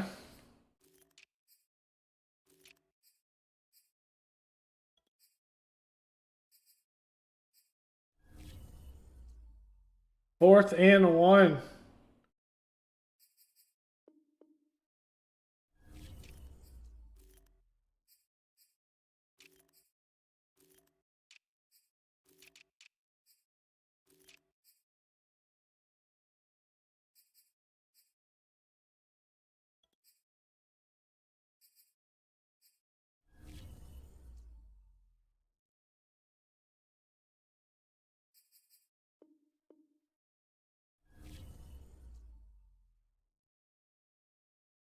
Great play.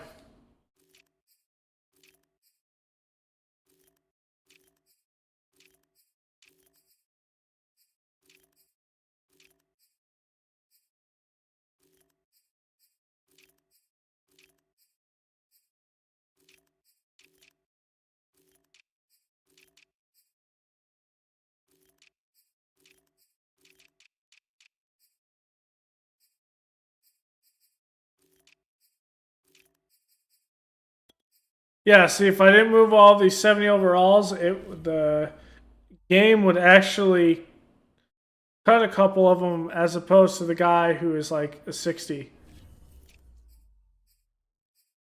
Like, it would never cut Jimmy Harris.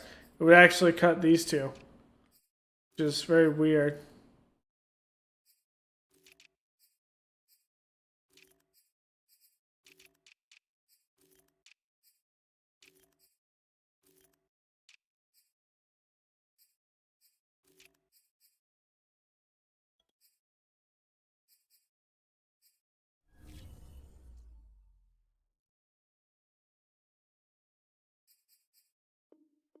When the competition is strong safety there. Javon Wallace is going to come back over to the left side.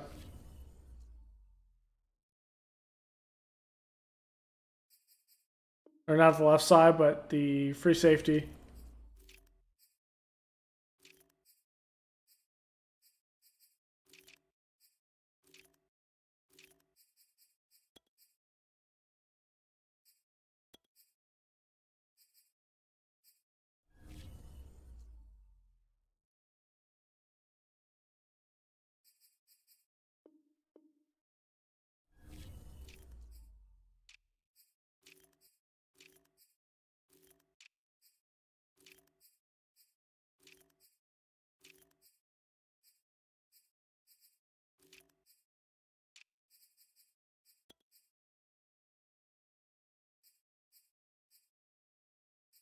In this sense, Crosby would be the one that's cut, which we don't want that to happen.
Good competition there on the outside.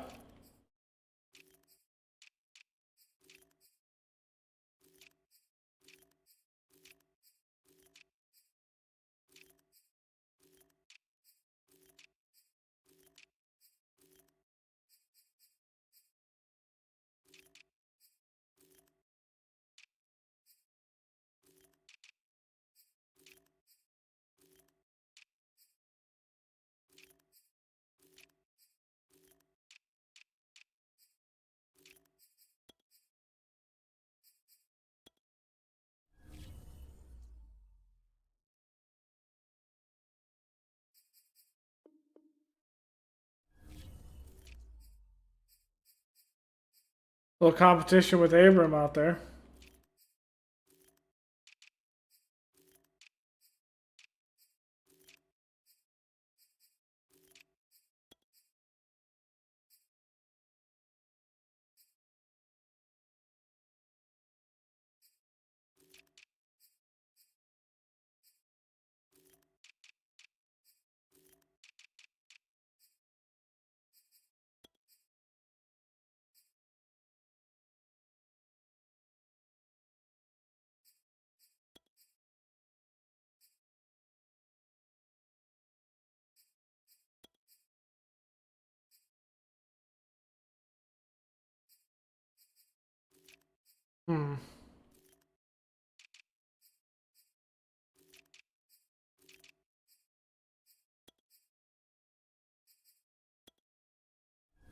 Gotta put him on the other side. Rookie. He'll compete.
Oh yeah, that's just you. I'm not really saying anything right now.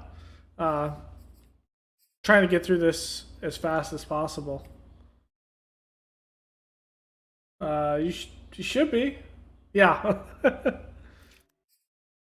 I'm trying to do this to where the AI get another situation where weird things happen, and I did this before the stream so the draft classes wouldn't be messed up a little bit, but me being dumb in that aspect, didn't realize that you have to do it after free agency, and I didn't do it, so I have to do it now. Otherwise, some weird things will happen, but I have like 4 teams left to do, so it's not too bad.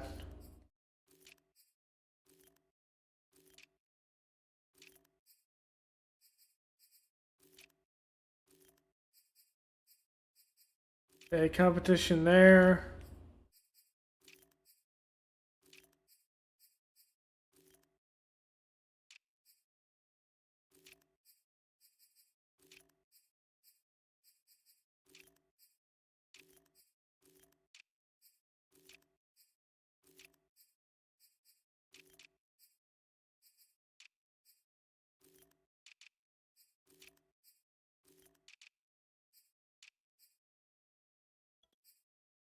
Is this okay,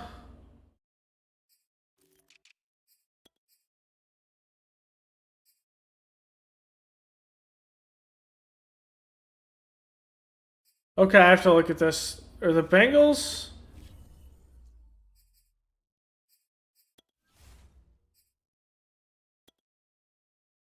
I can't tell with the Bengals.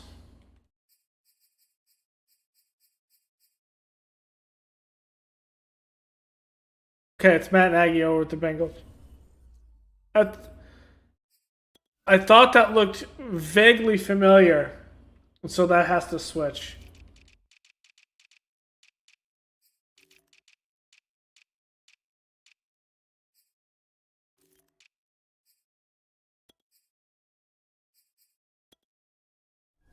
This needs to be middle.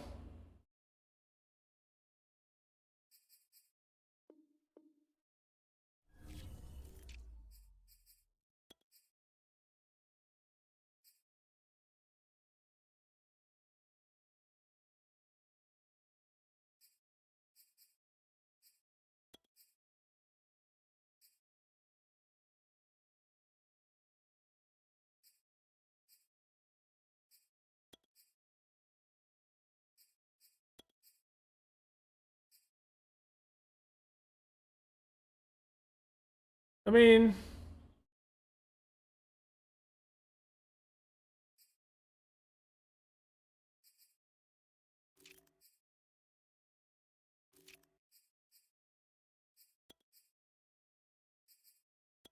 you know what? Let's just put it back.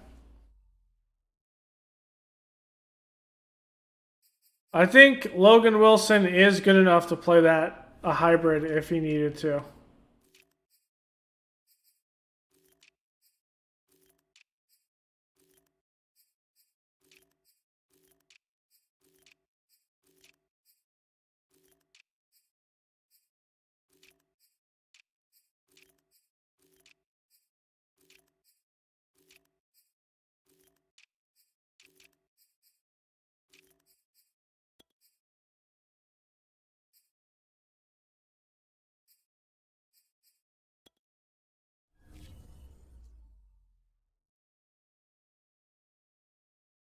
Well, switch him over to a right tackle.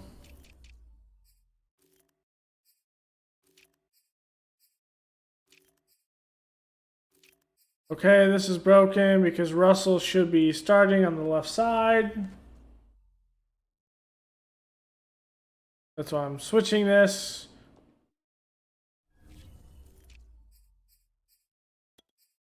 I have a feeling a weird thing would happen where he doesn't play.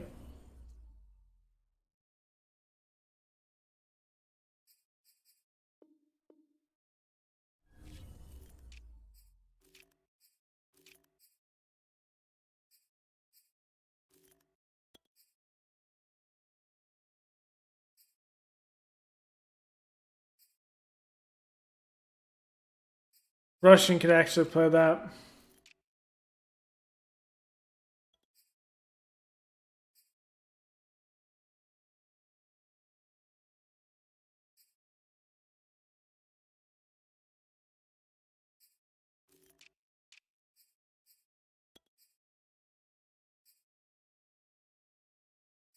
Okay, so that's interesting. We could actually fix the Bills completely.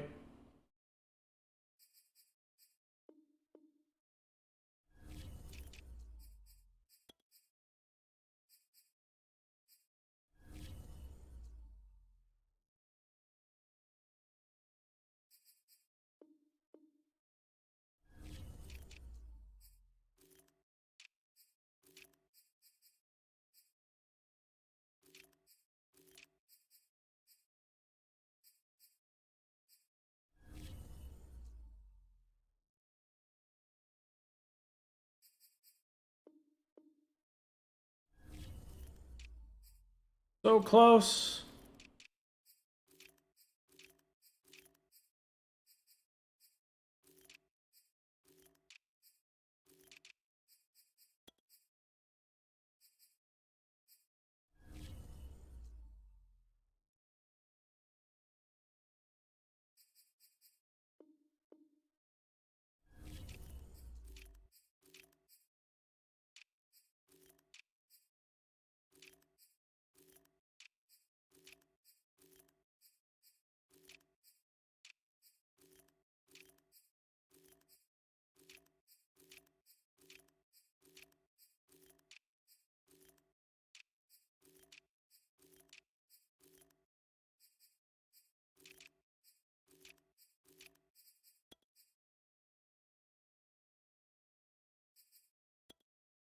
Yeah, I would say that's pass interference. I want to know how Belichick puts these teams together that can play like this.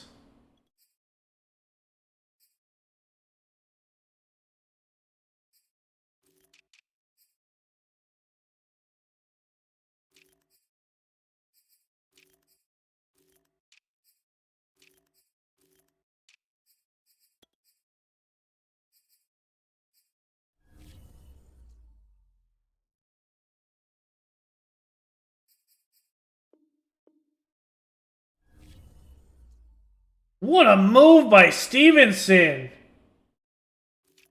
Probably going to be holding though, but what a move. Just juked him out of his shoes. Wow.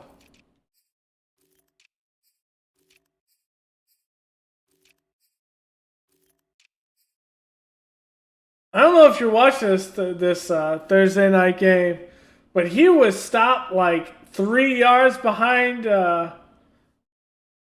behind the backfield, and he just straight trucked and then juked a guy. Just wow. That's where's Belichick pull these players out of? It's insane.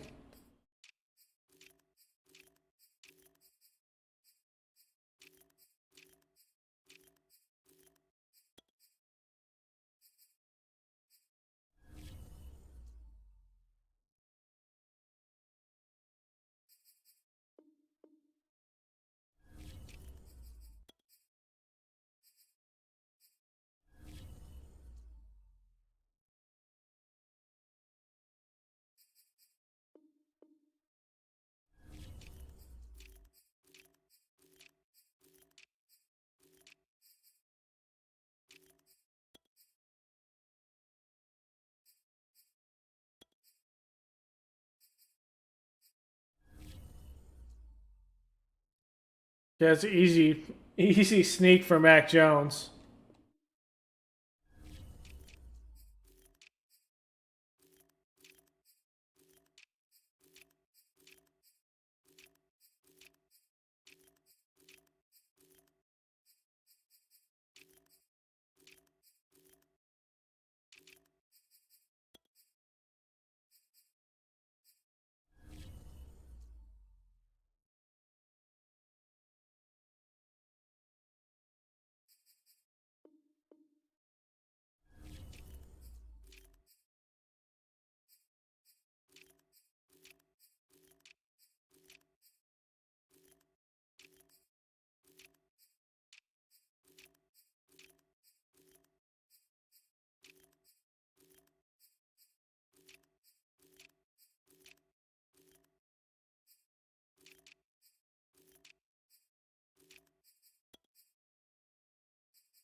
Patriots are just grinding this game right now.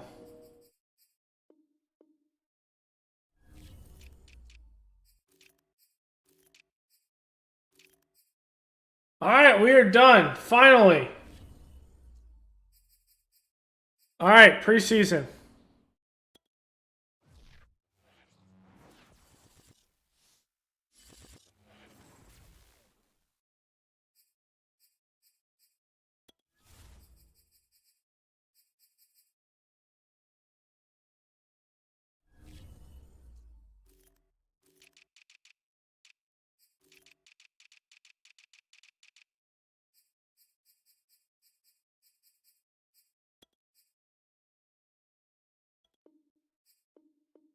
Really? Jalen Smith would never get that type of deal. Come on.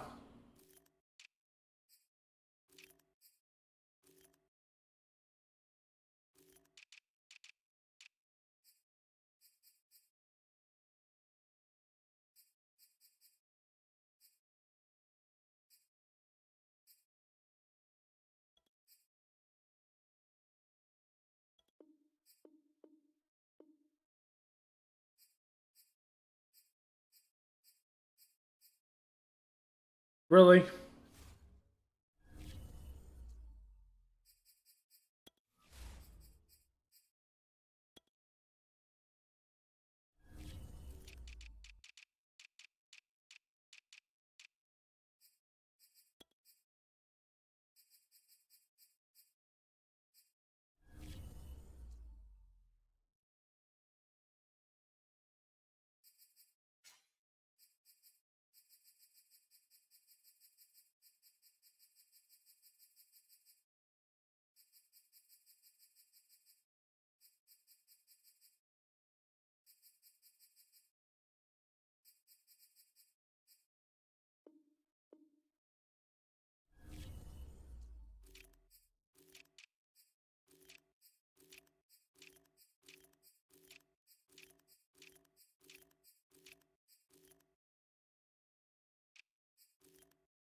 Do I have enough reserves?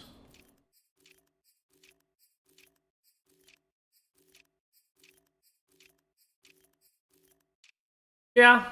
Okay. The Hall of Fame induction. So here we go.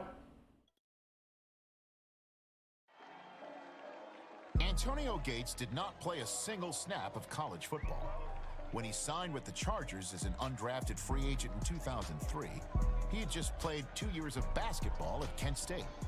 The only thing more impressive than Gates' rise from college basketball standout to NFL superstar is the historic numbers he put up on the field. 955 catches, 11,841 receiving yards, and 116 receiving touchdowns, the most ever among all tight ends. Antonio Gates enters the Pro Football Hall of Fame as simply one of the best pass catchers in NFL history.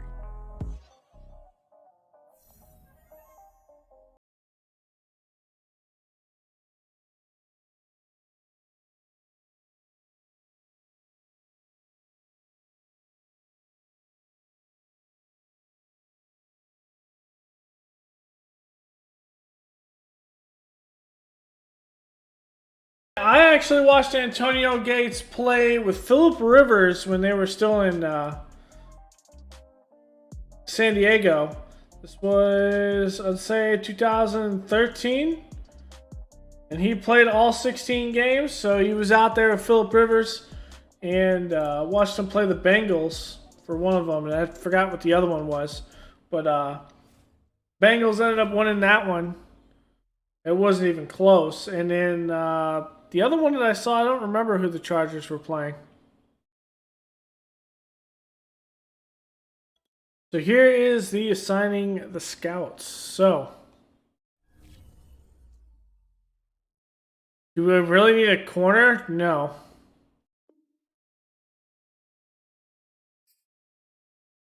I don't need a receiver. Um,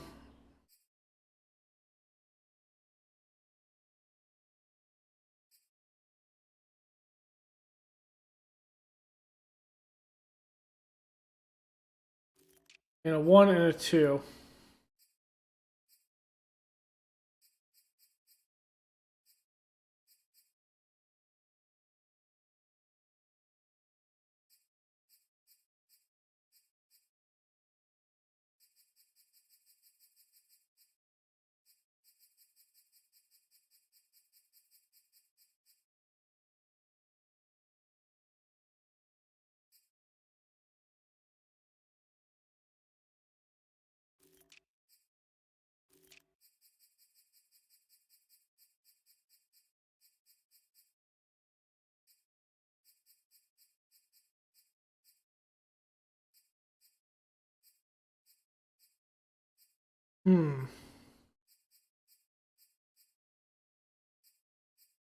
Two for a right tackle.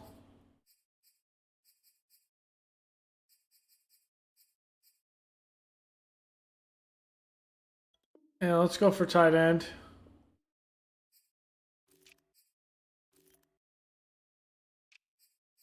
And then two, let's go.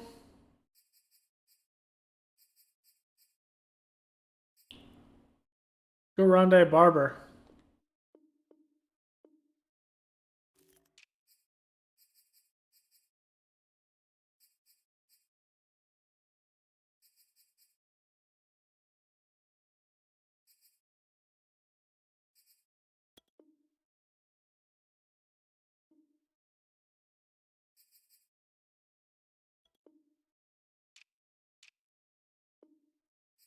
Go Central with that. Go National. That. Actually, no. Go West with that. Let's go National pass rushers again. Oops.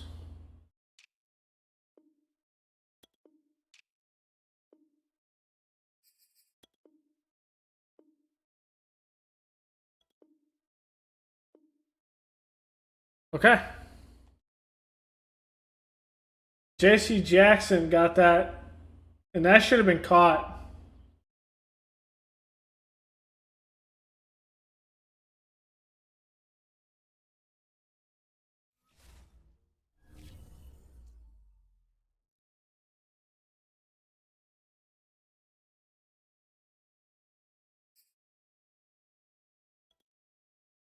Okay, weekly strategy.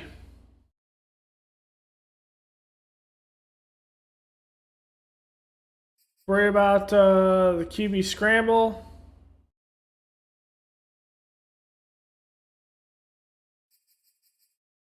Worry about the blitz counter from Chandler Jones.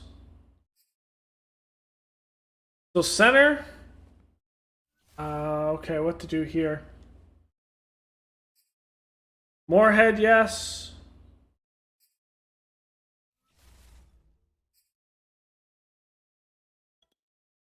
Our quarterback has to be one.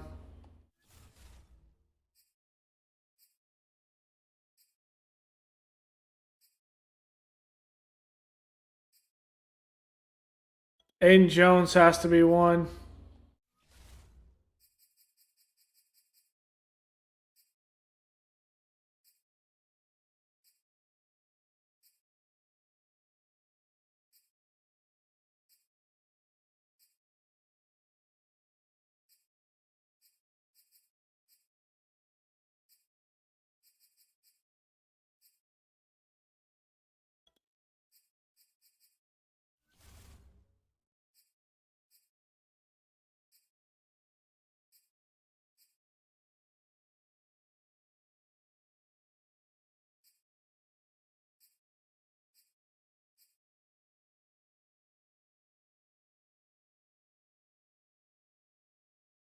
Go with the...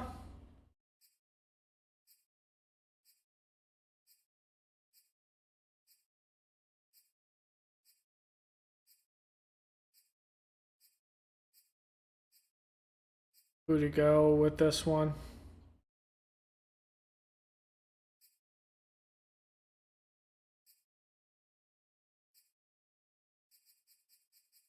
Let's go...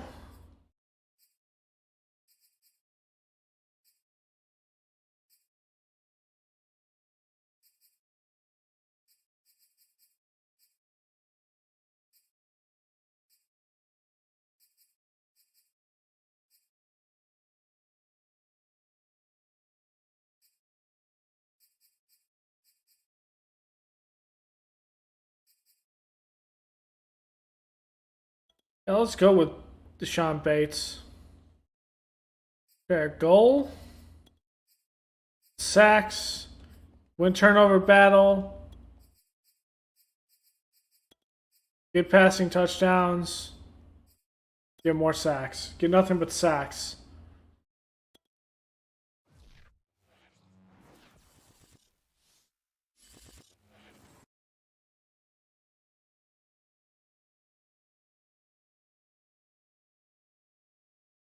Okay. We are good on offense. We're healthy. Quad strain for Tart, so we're not going to see him. He's a rookie. We'll set up the depth chart for the preseason after we upgrade players. Who's it? Jermaine Russell. Reserve corner. Really easy to upgrade him, so. And Lance Harmon, a rookie QB. Okay.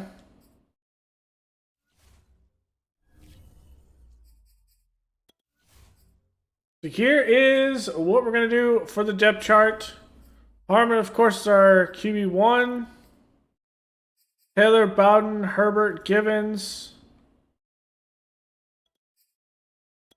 Put Jackson at that one. Granson, and let's go Herbert. Then Jackson. McLaurin, Pittman. Let's go in the slots. Let's go with that. That looks good. Delgado and Granson. Go Delgado and Bates. Granson will be the H-back. Playing that fullback. So Aiden Jones is here.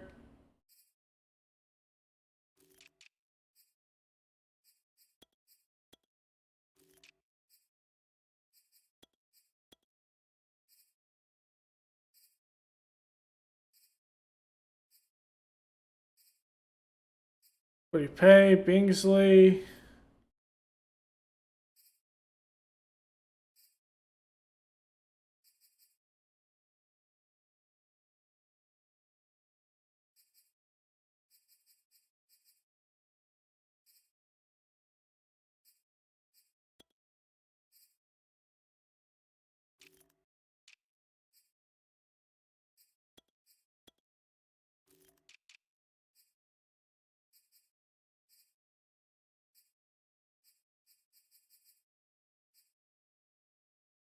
Oh yeah, Caldwell Elza is our number 2. Okay.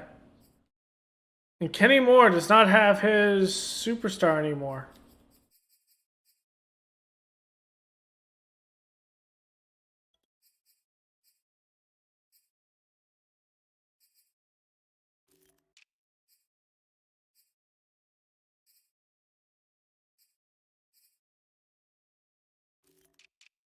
Okay.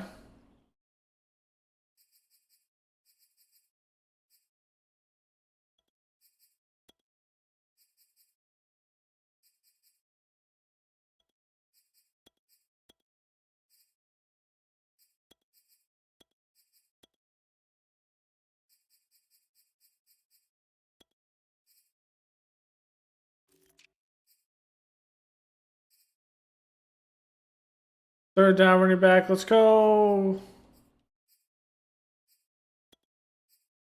Taylor, Bowden, Herbert.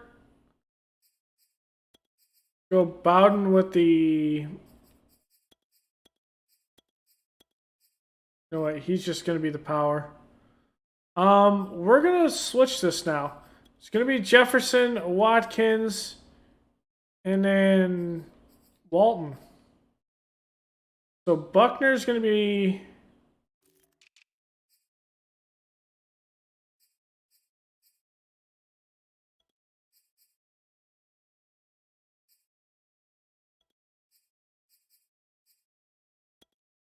Buckner and Pay are going to be there.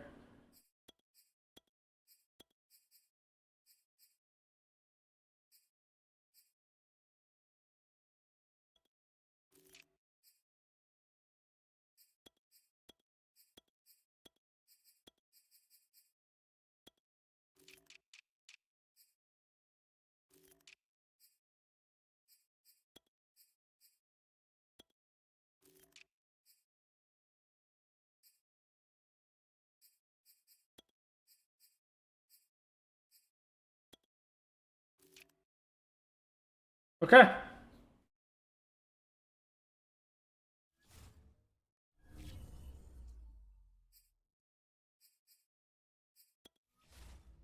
We're going to play the moments, do the cuts, and then we will be ready for Monday Night Football because Sunday won't be a stream.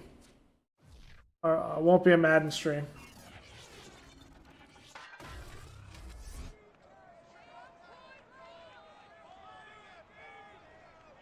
Okay, Harmon. Doing some preseason action here.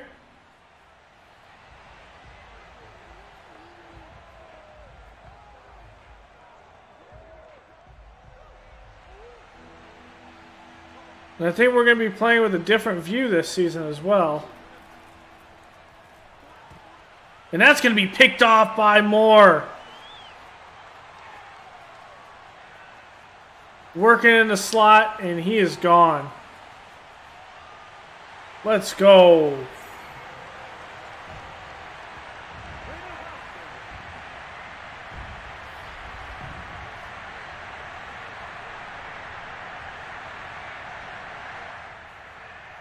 That's just a mistake.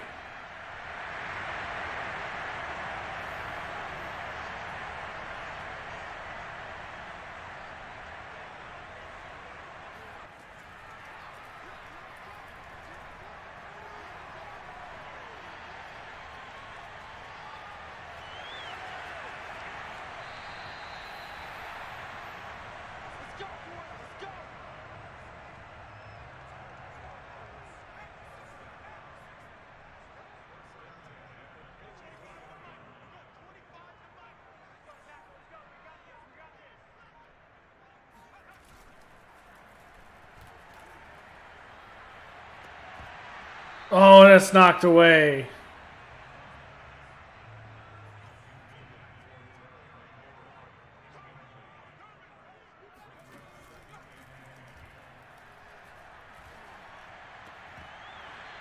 That's Sammy Watkins. Oh, I didn't even see him wide open on the right side. Wow. I feel dumb there.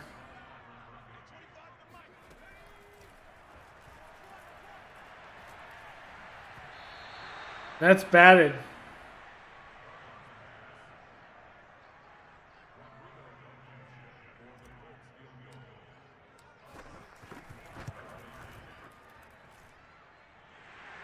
That's in there. 61-yarder.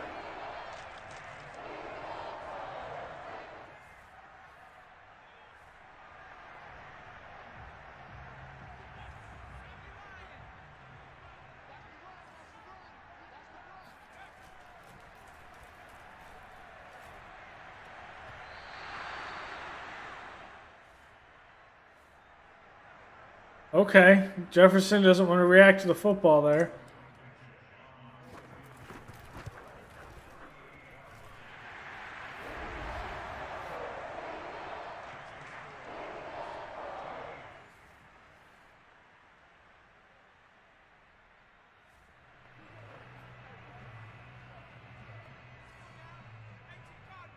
Kyle Trask checks in.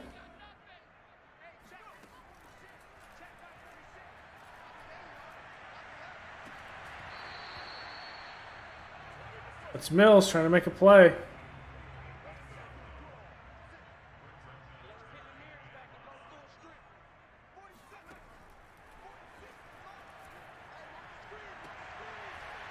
Sammy Watkins.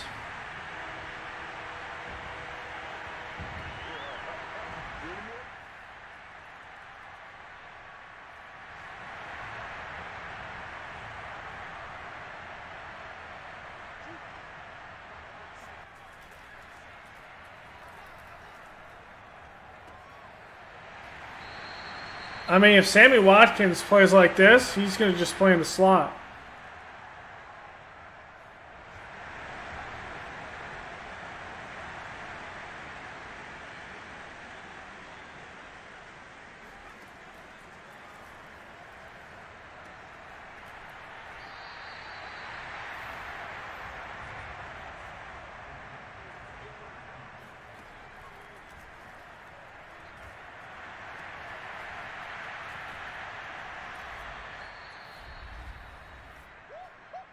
Time out there by the Cardinals.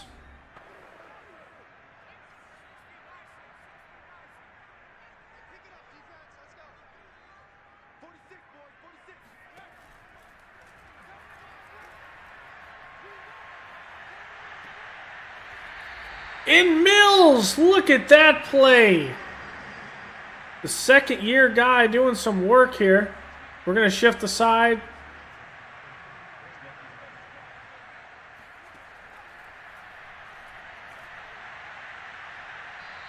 That's overthrown by Trask.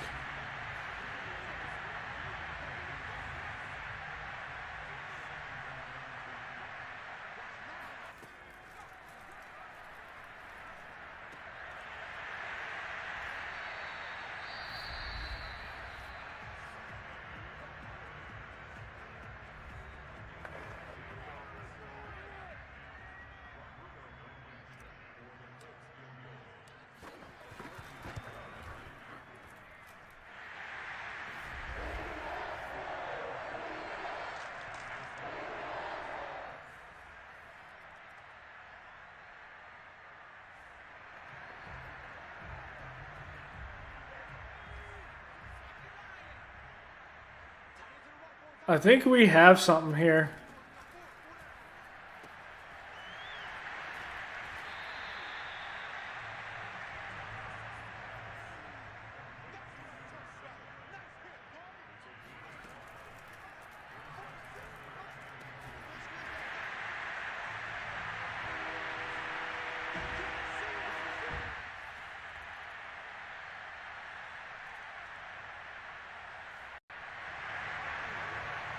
Trask is just...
There's Jalen Smith covering that hole. Barwin is banged up.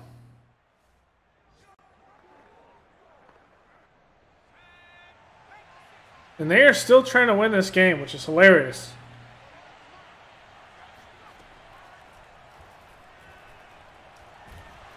And down he goes. It's O'Day. O'Day bingo. That's how you pronounce it. I could be wrong.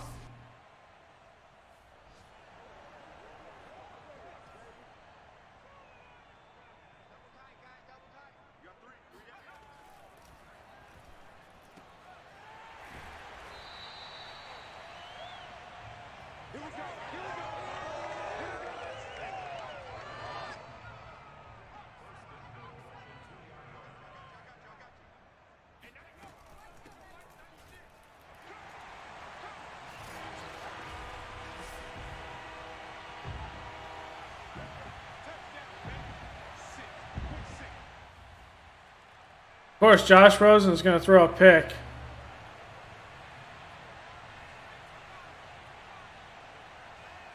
In real life, that is, for the Falcons.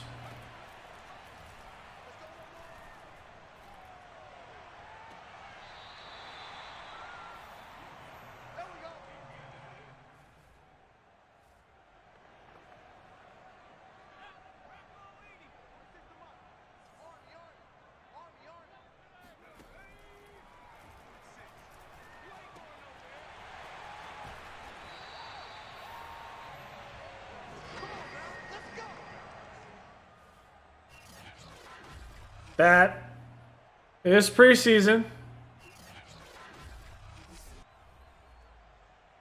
But Kyle Trask puts up some good numbers there in the first preseason game.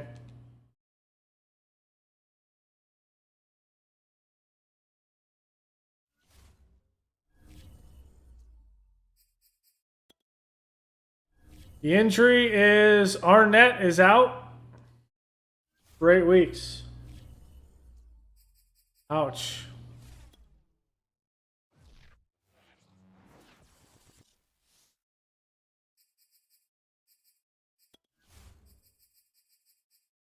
I mean, if that's the case,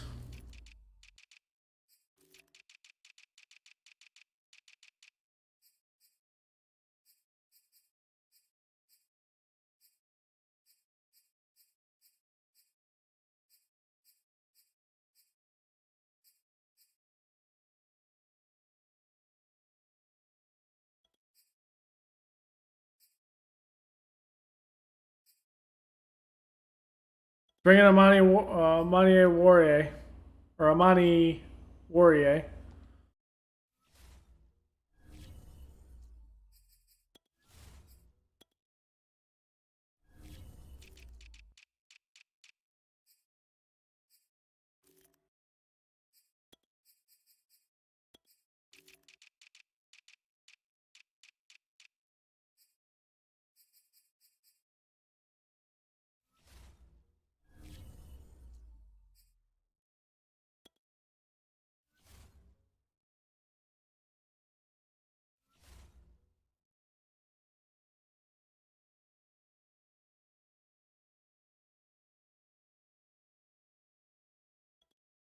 Okay.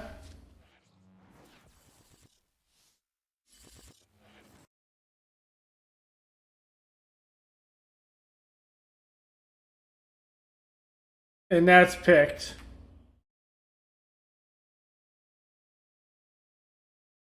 All 3 quarterbacks.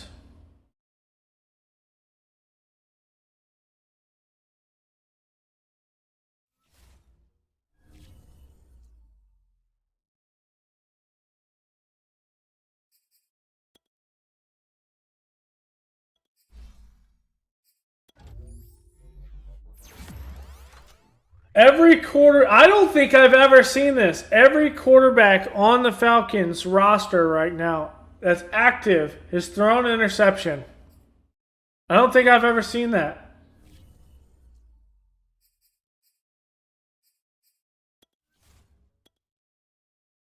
That's crazy.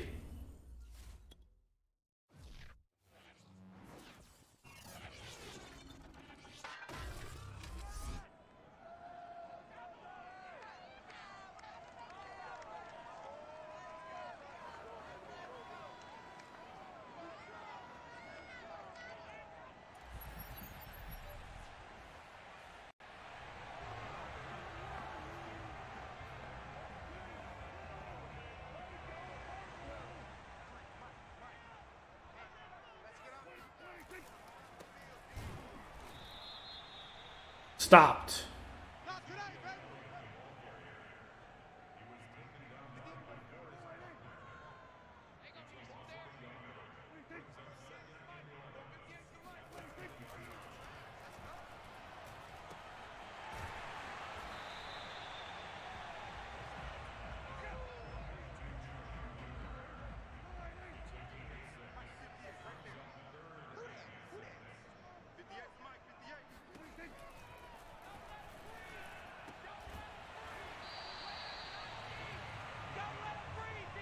That's Onzariki there.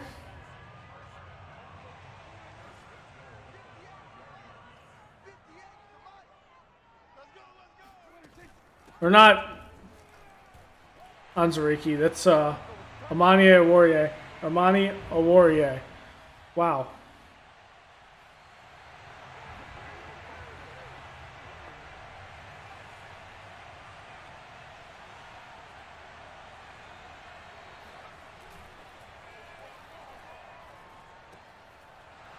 Mo Alley Cox.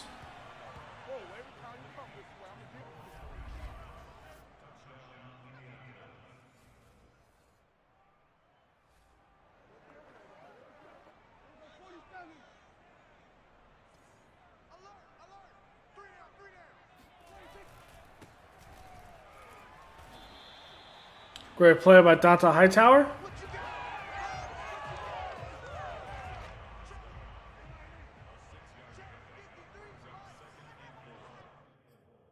So why is Irving out there?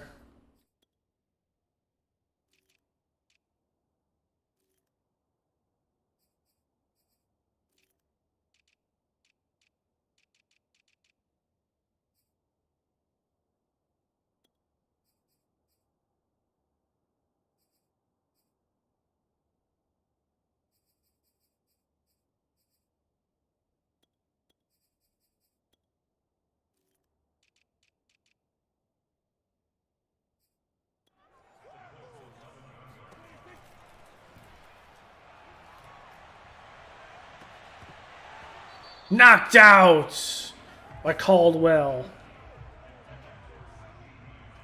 Okay. I'll take Epps in this package.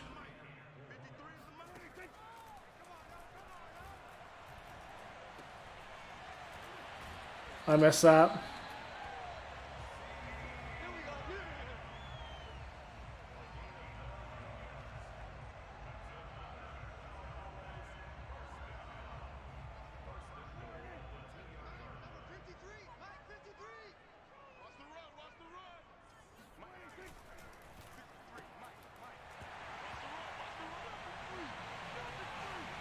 Rotten? As in, that's the guy's name, Rotten?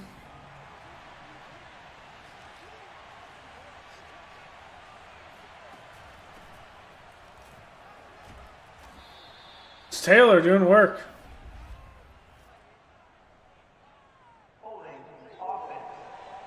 Of course it's holding.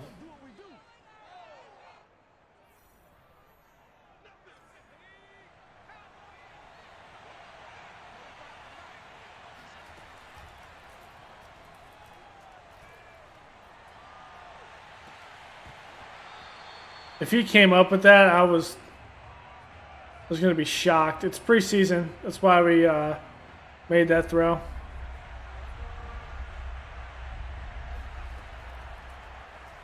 One-on-one outside.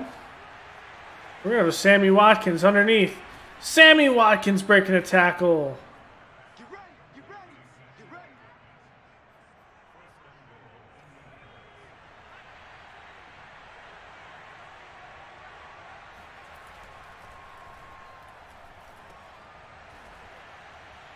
There's McLaurin. Doing work.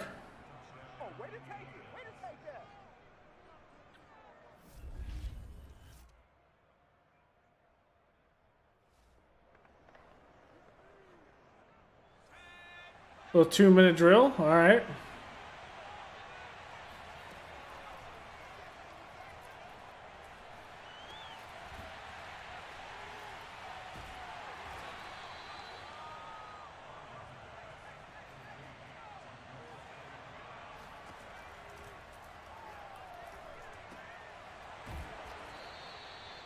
And a gap in the zone, we'll take that every single time.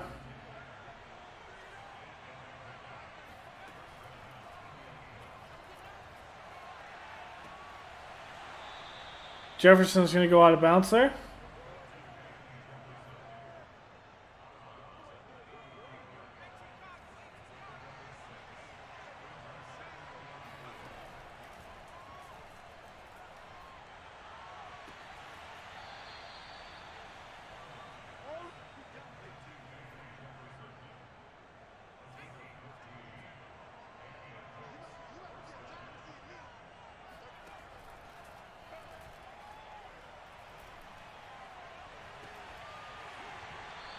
I don't know. I thought Jefferson had that, but I guess he did not have that step. Can we beat him on the outside? We're going to take a shot at Diggs. It's probably not a good thing because Trevon Diggs is one of the best corners in the league.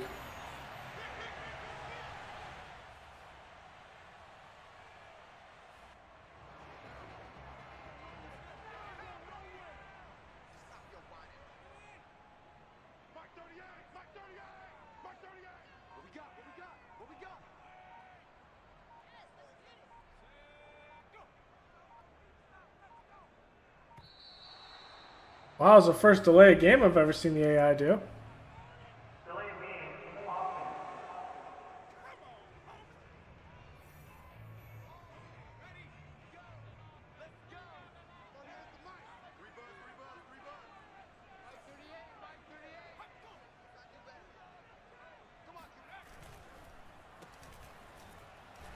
Nope. Solomon Thomas.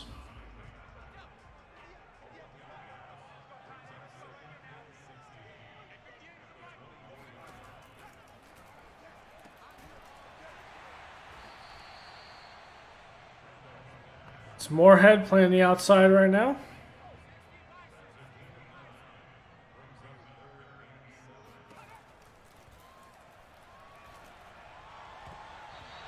And that's dropped. Unexpected drop. Dallas is going to increase their lead by 4 here. Oh, wow. I thought he missed that. He didn't. It had like a lot of flair from it. Well.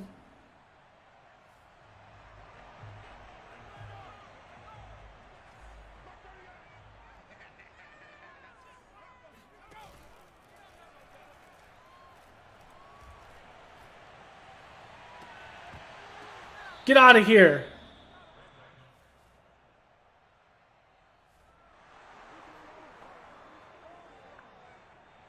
The live formation to Bowden.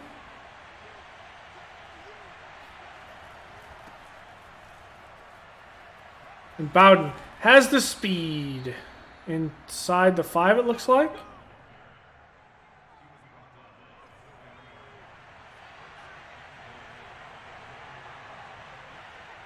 Khalil Herbert checks in.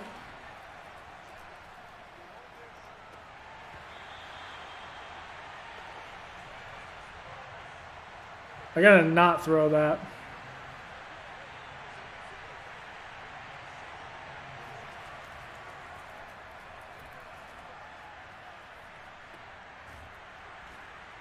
There's Delgado. Second year guy. Game is on the line here.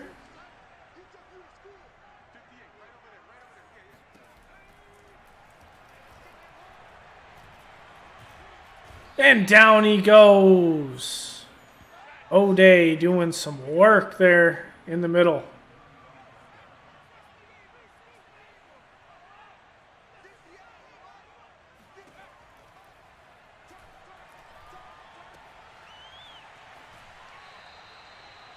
Pushed out of bounds by Thomas Graham Jr.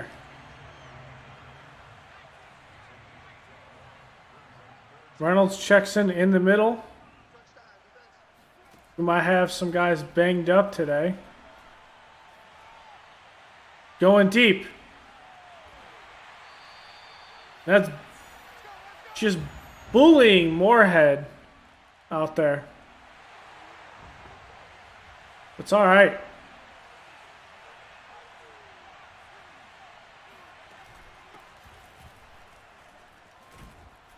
We're going to bully them in this run game. Our backups are probably better than most teams' backups. So there's that.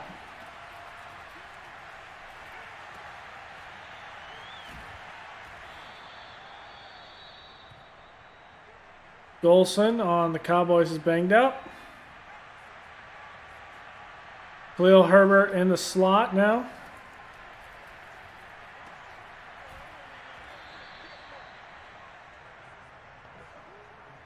Kyle Trask only with 85 yards.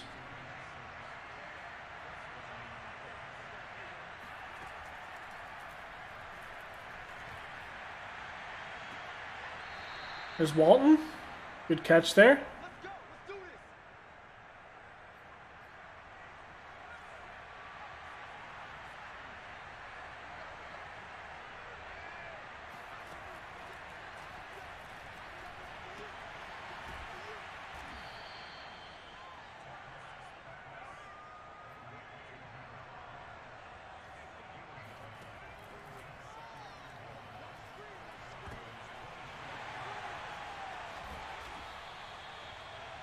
Well, that's a big oof.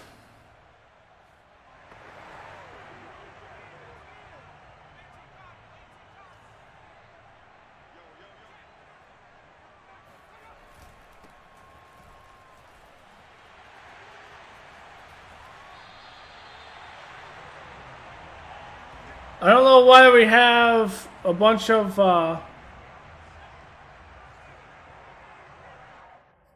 I'm curious about this now.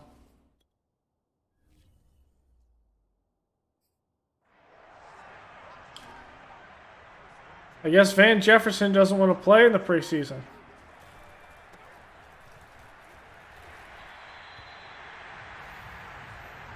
We have Khalil Herbert out there who arguably is out wide like he's a number one receiver. And he's our he's our third string running back.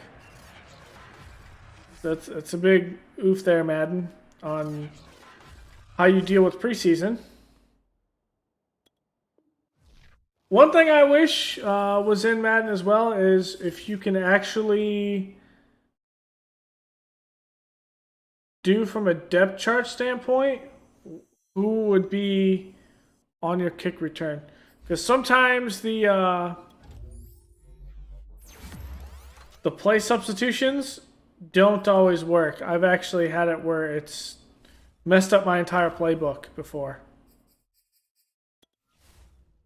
And so I couldn't actually use it.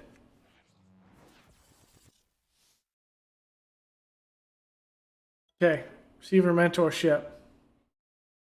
With Eddie Mills? Okay.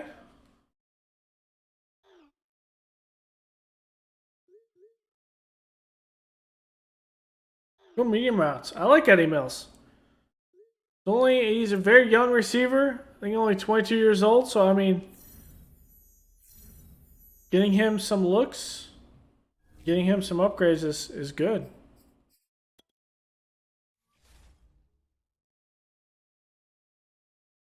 That's right. Ian Book is the starting guy in New Orleans right now. Yeah, Moorhead's only a 66, so he got bullied by a actually decent receiver. As Taylor is going to be out for this game, it looks like. So we're going to see Herbert and Bowden for this one. Healthy on defense.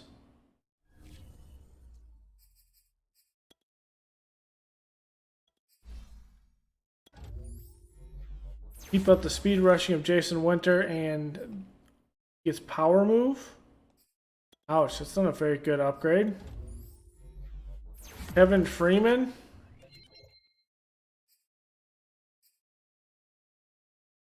He was a guy in our practice squad. Jonathan Taylor, let's just keep on getting his elusive backup, but we out for the game today. Ooh, change of direction goes up one.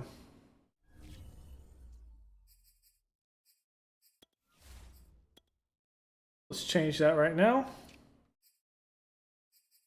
Bowden, Herbert.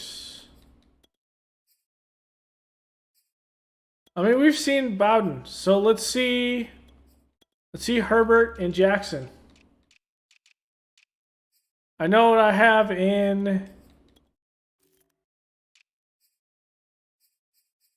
Bowden. The guy's an absolute monster. I want to see what we have in Darren Jackson.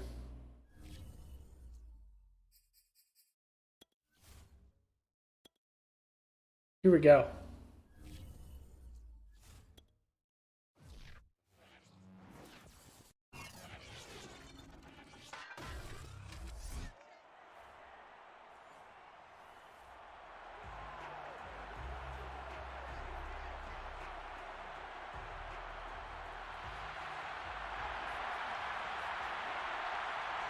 Darren Jackson, the backfield.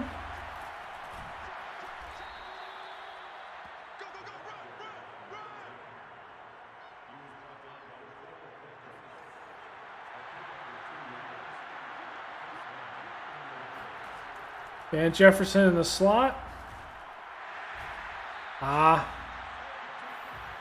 McLaurin was... Gary Terry was open right there in the middle, and I just did not get the ball away.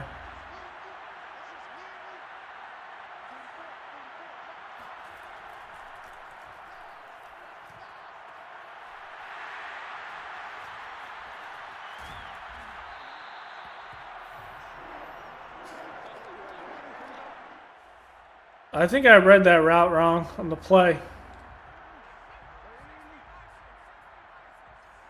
Or he ran it in a way that I thought it was a different route. But down he goes. Chase on. Expecting some good things from him this season. One of our big free agent signings. Yeah, I just misunderstood the route.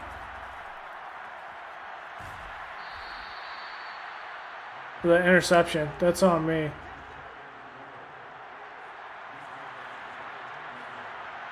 What we got from Khalil Herbert here?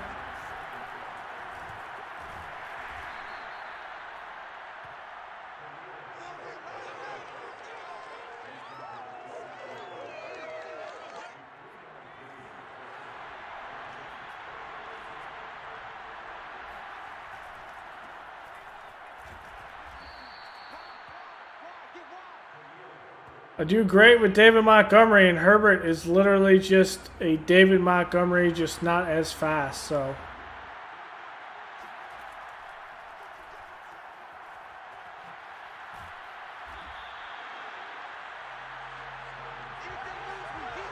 Give it to him in space. He can do some work. Well, let's really get something going here.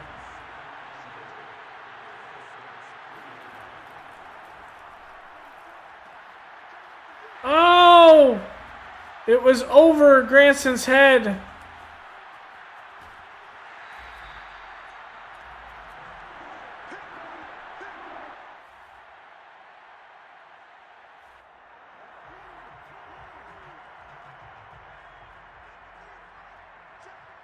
Naturally, if this was a regular season, I would have ran that ball. So.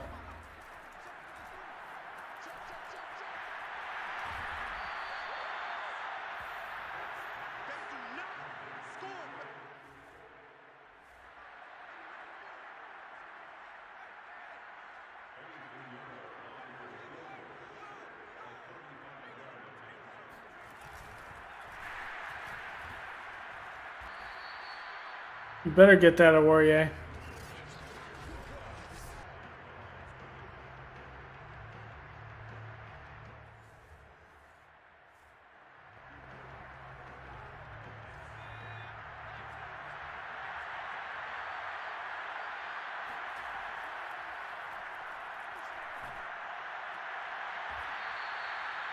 Is Van Jefferson? I didn't realize he was in bounds there.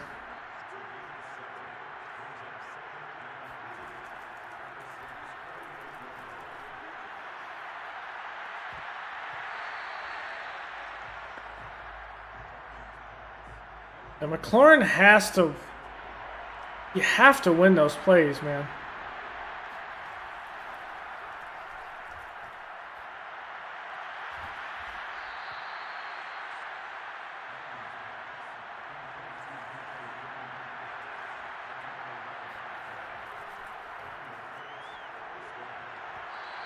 That's just inaccurate.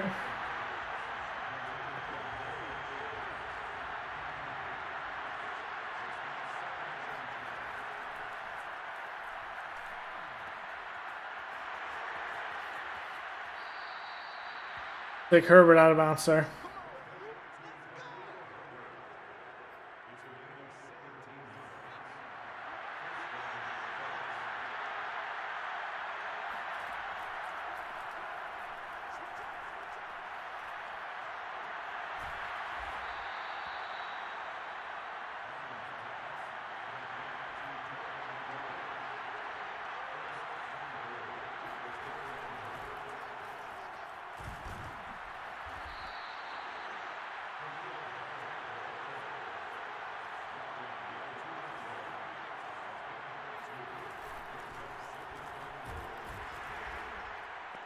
There we go.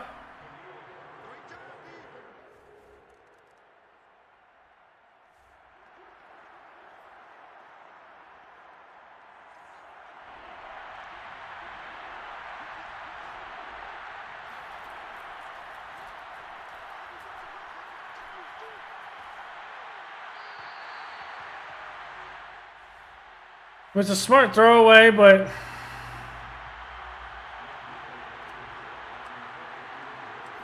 it's preseason. Force it somewhere.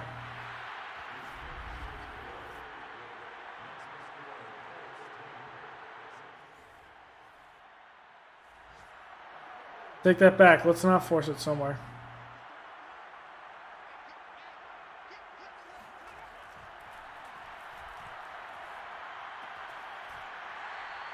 Irving with Kamara out there.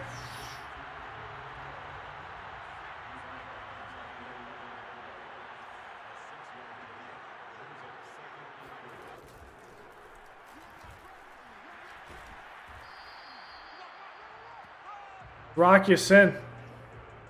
I like when he's able to come downhill on those plays on the safety position. That's why I like him playing safety.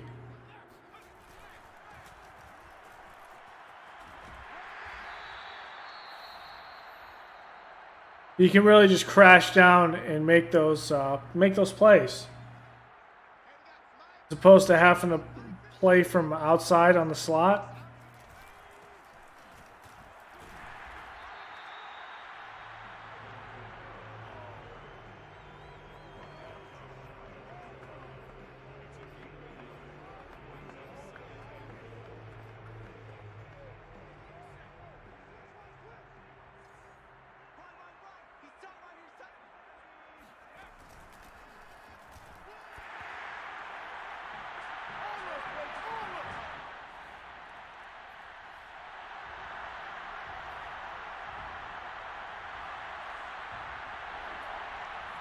Delgado.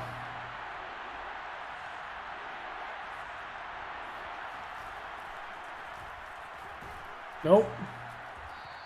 Herbert's got that.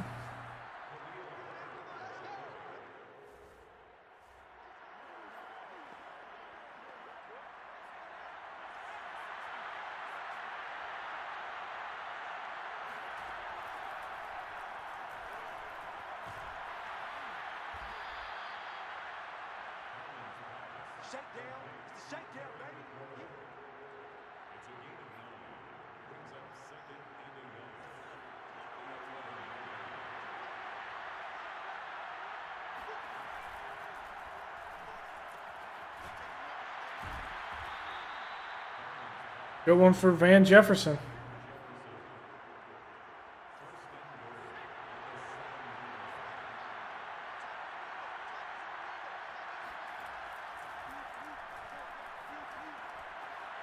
Wide open, Mo Alley Cox.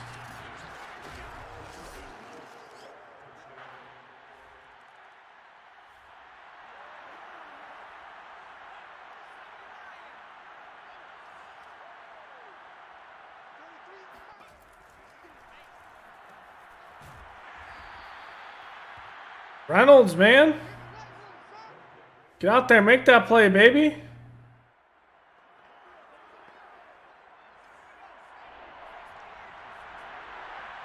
All right, Sammy.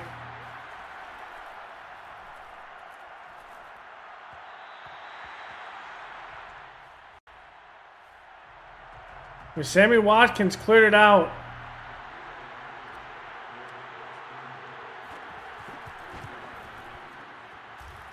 We just couldn't make the play.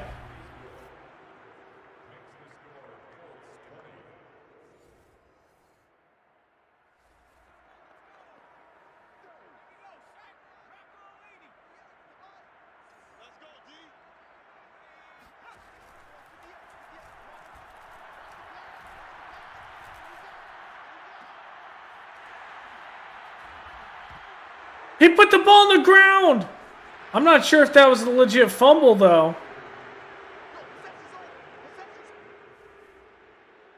They're going to say it is.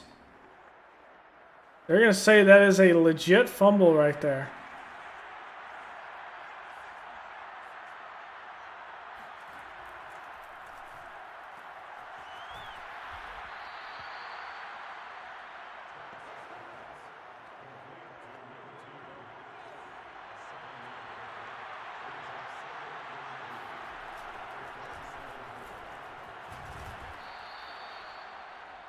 Darren Jackson.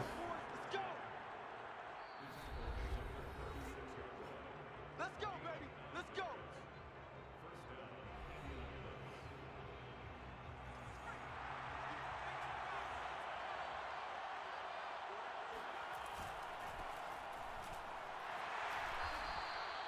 Hold on to the football.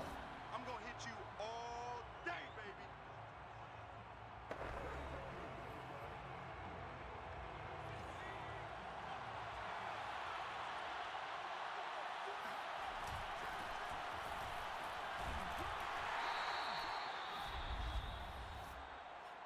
Oh, right there.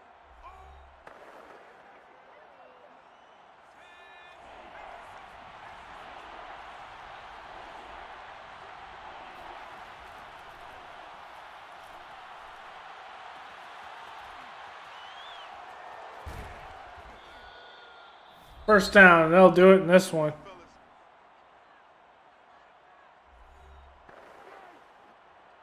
That'll do it for this one.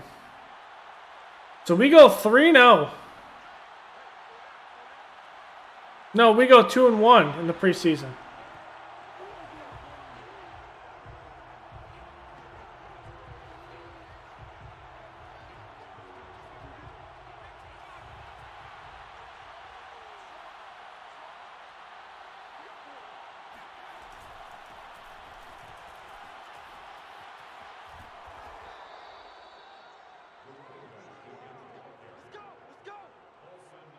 I feel like we have something now. It just feels different what product we're putting on the field right here.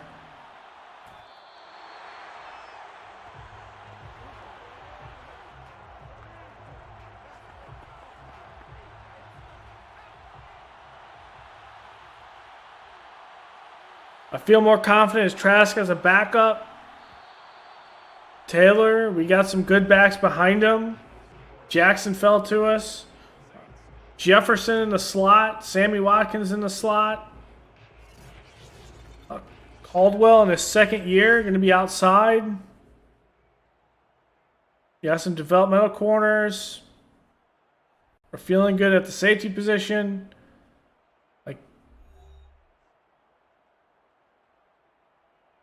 Generally, I feel good with what we're going to put on the field. So let's go to the cuts.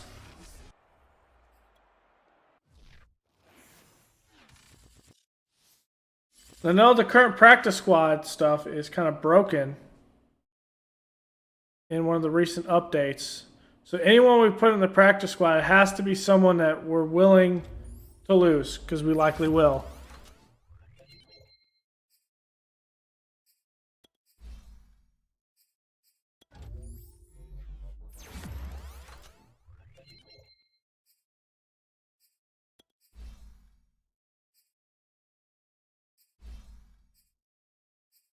And Moorhead's going to be good.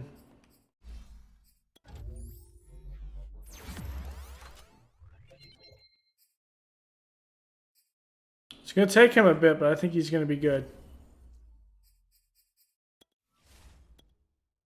Okay, here we go. The cuts.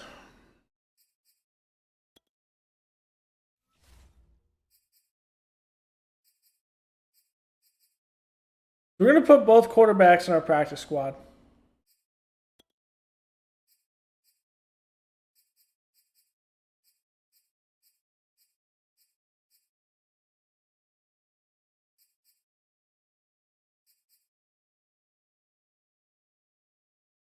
We're going to take Kirk Givens off. We're going to cut Kirk Givens. That's 5 here. I'm going to put Bryce Givens on the practice squad. We're going to go with 4 backs here.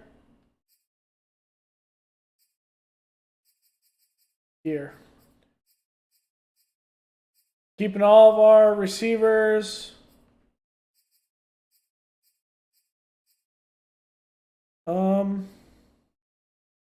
Freeman's going to go on the practice squad like he was last year.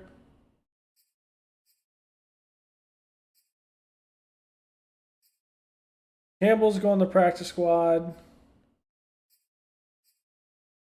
Obviously, Watson's going to be staying.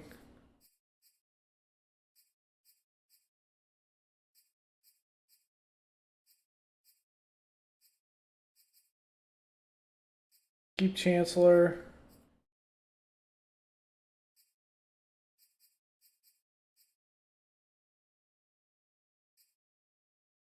Let's put Tart on the practice squad.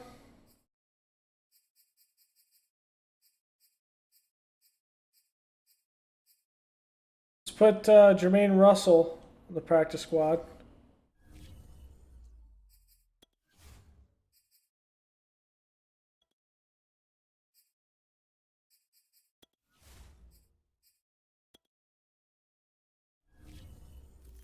And looking at this, is there anyone that I want to sign?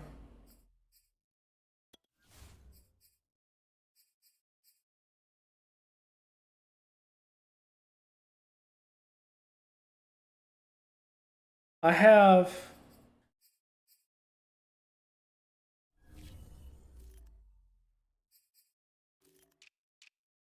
an idea.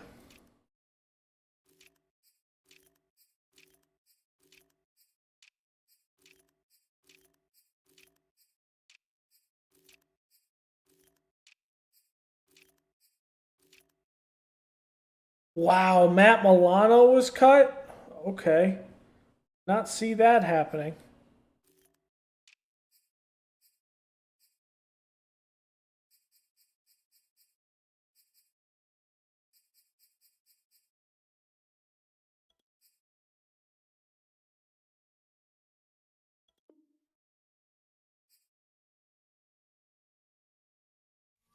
Okay, so I have to make a slight adjustment.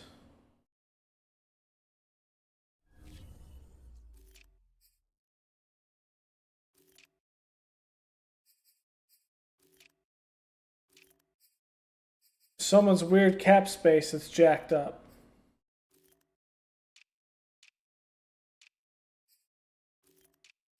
That doesn't make sense.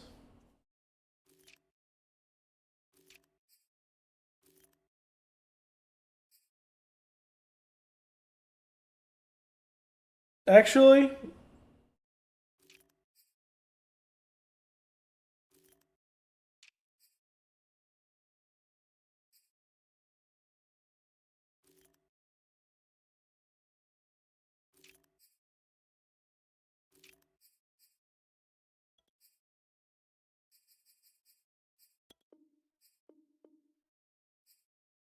we're gonna let go of Bottinger.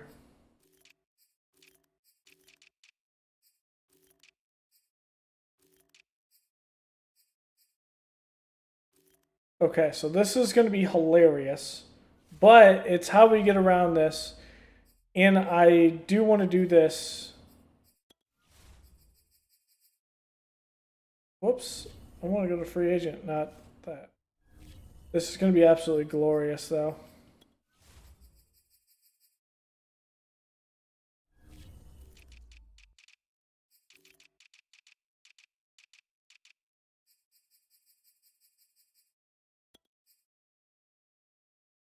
Divine Diablo. Going to be on the team now.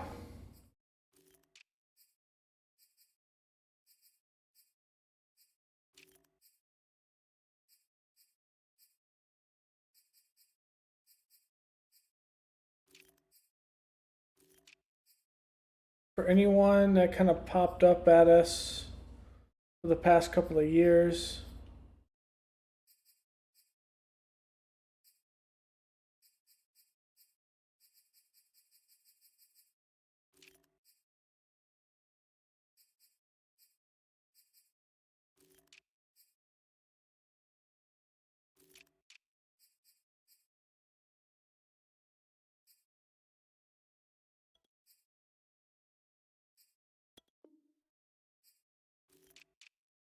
Put Tom Tyler on there.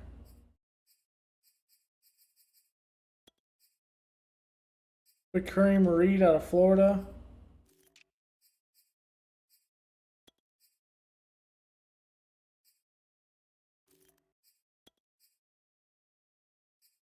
Molds out of West Georgia, 21 years old. Let's get a shot at him. He looks decent. Deontay Sample out of Colorado State.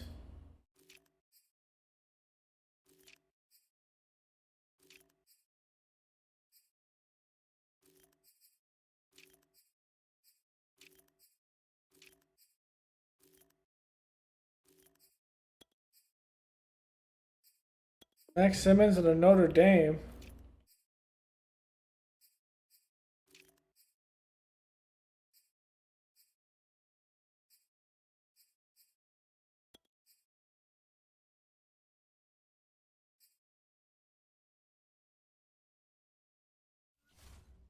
We're going to put Roman Hyde on ours as well. We're going to take off one of the quarterbacks.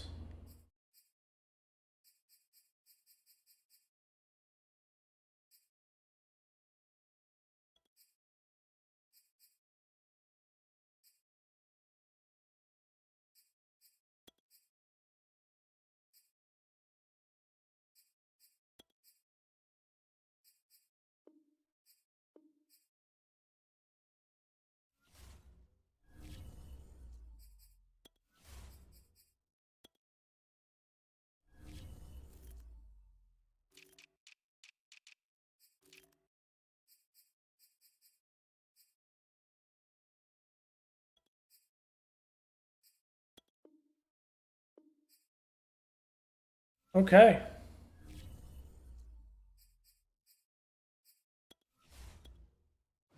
See if it happens.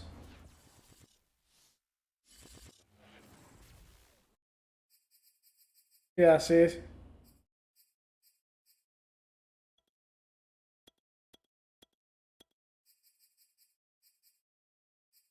Whatever.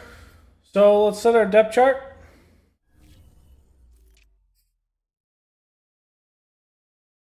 I need to change one thing though.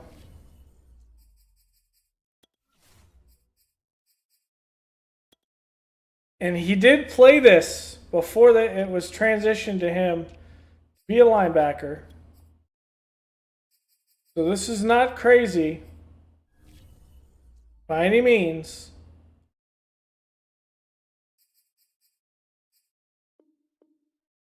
Vine Diablo came in the league as a strong safety.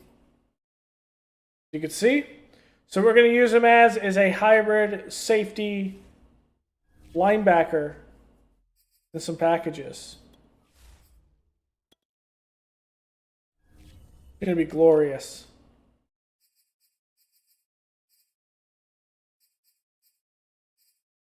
That's good.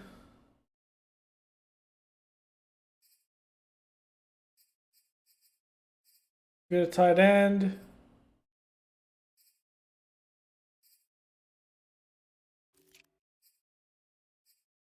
I'm going to have the rookie start.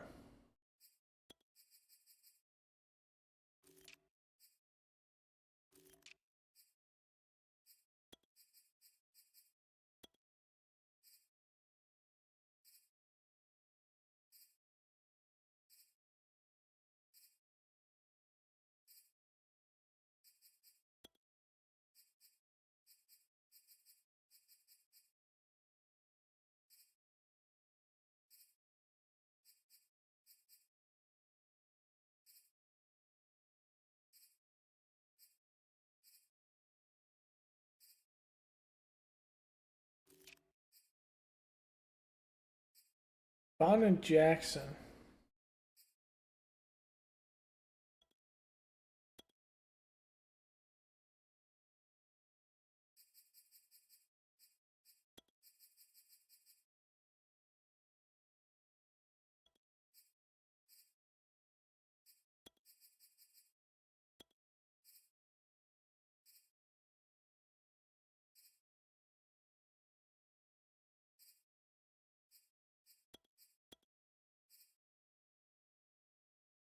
Slot receiver, we're going to have Van Jefferson there.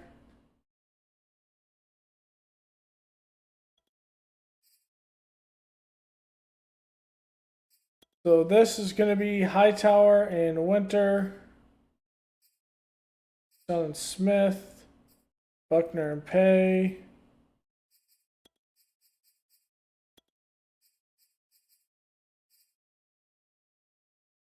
Moore will be in the slot, or a Warrior.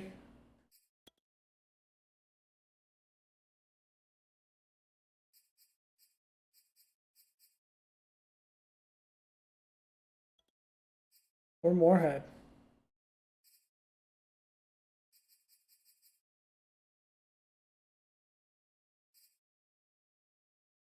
Okay.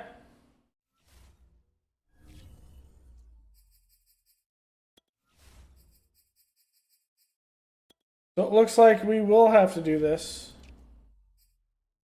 Silly.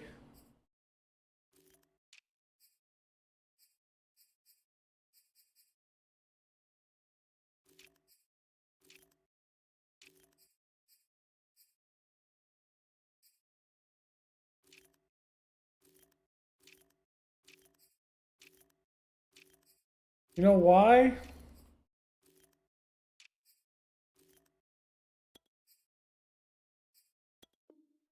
There's still not enough.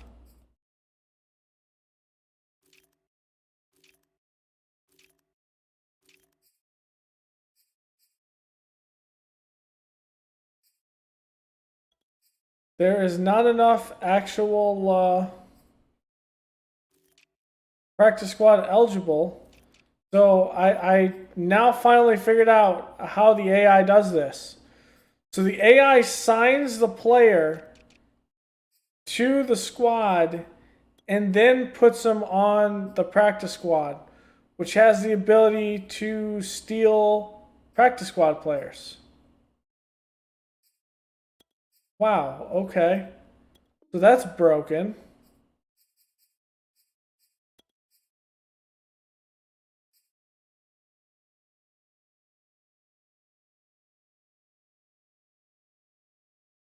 What to do about that?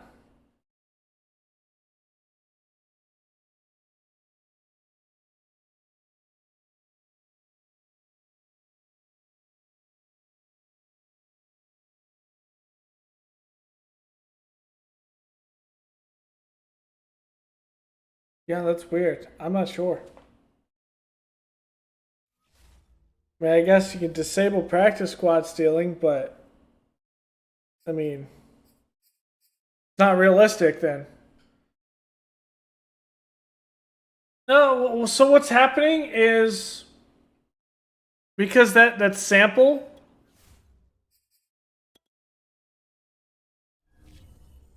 and I'm going to confirm this. I'm pretty sure he was both signed and cut. But I'm going to make sure.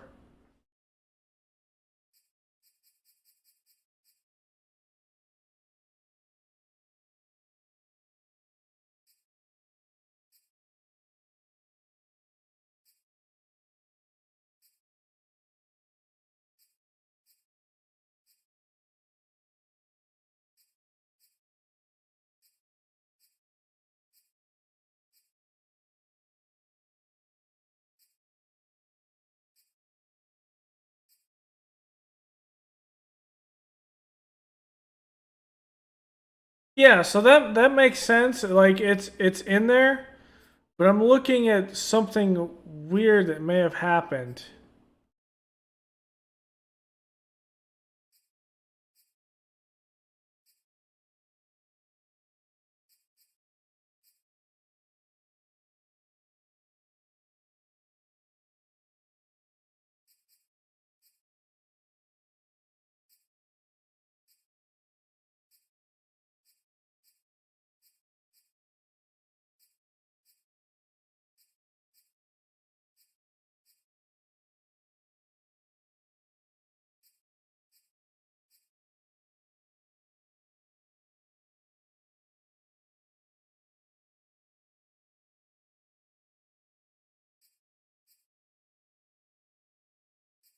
So there's sample, but didn't I sign him?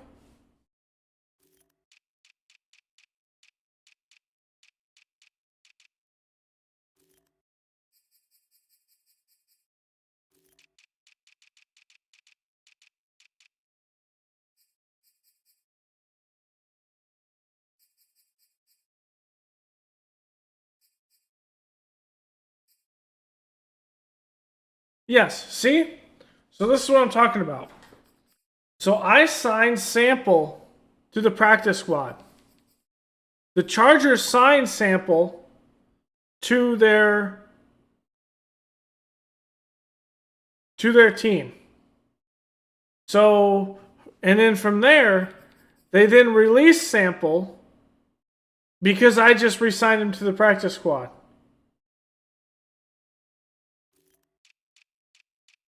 So what did the Chargers actually do here?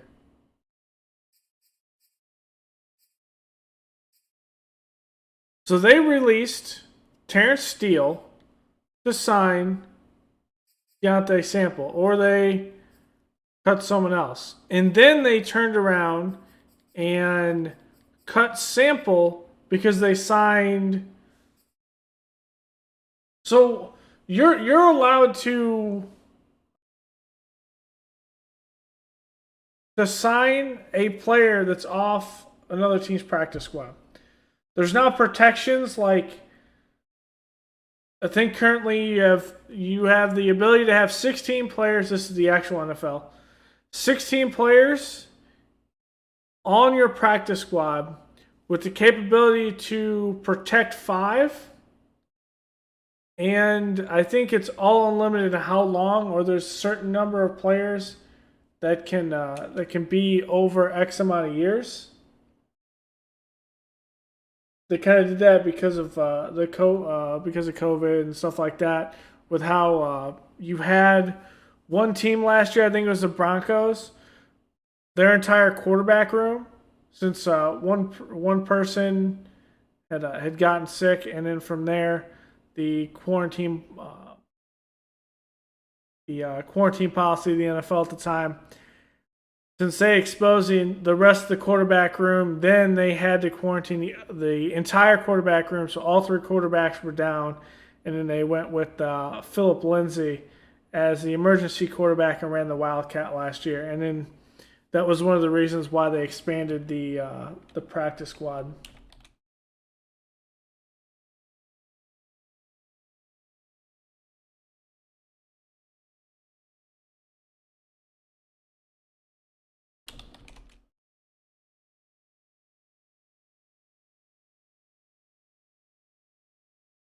But I'm pretty sure you can't just sign someone and then release.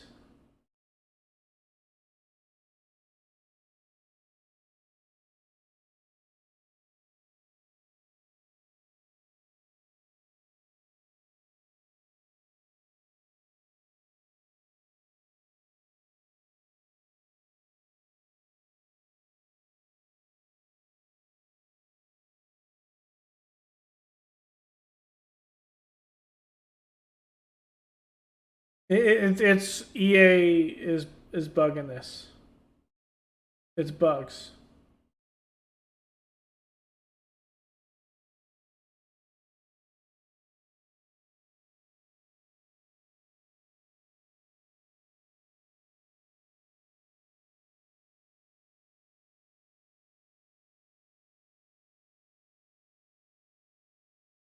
Yeah, so you can have 6 players with more than 2 accrued seasons. So that is to ensure that you have things like kickers and the like can be on practice squads. And then 10 players which have no prior accrued seasons in the NFL.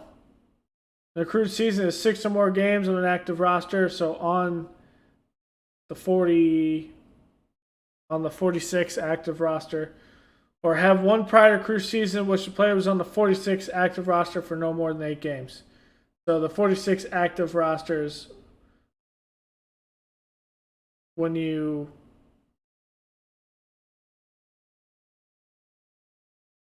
kind of do that.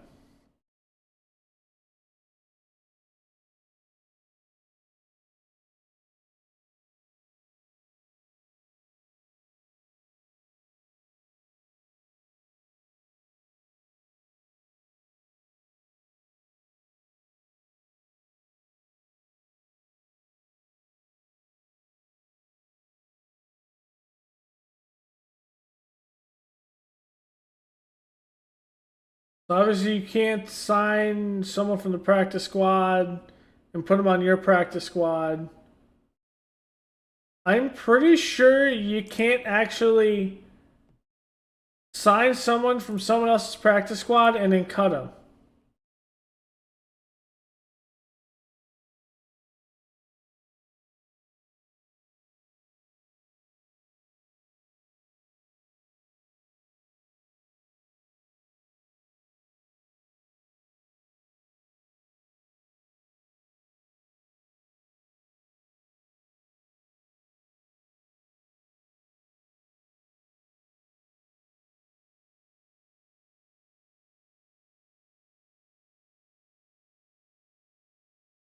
So essentially this is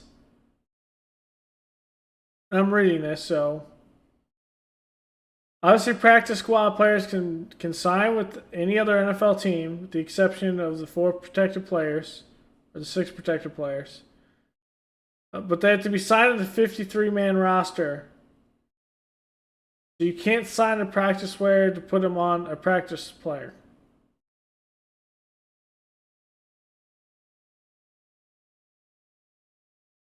The practice squad player can't be signed with the team's upcoming opponent. And then for practice squad assigned to an active roster, he will. So this is why teams don't do it. So if you sign a practice squad player to the active roster, he will receive a minimum of 3 weekly paychecks even if he is released. So you're wasting money at that point. If you're going to pull someone on your active roster, you can pull them on the active roster, then they can play,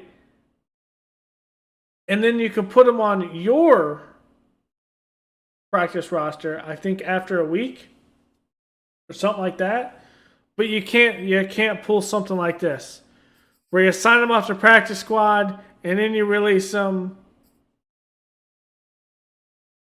Yeah.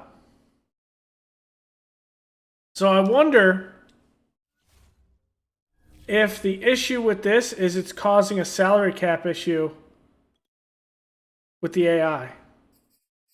So I'm going to save this.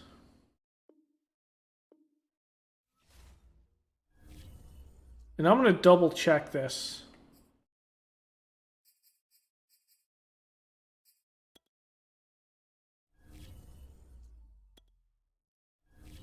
As an owner.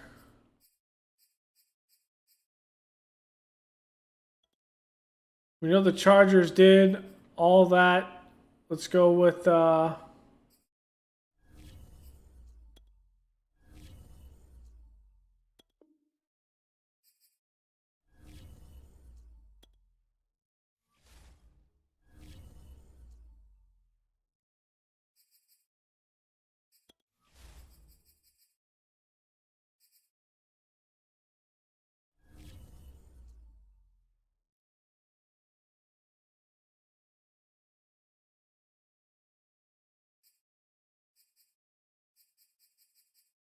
no, I don't think it messed with their cap.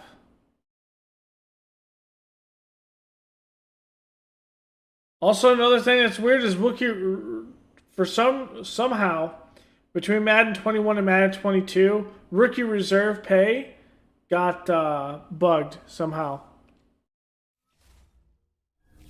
I don't see anything in particularly wrong.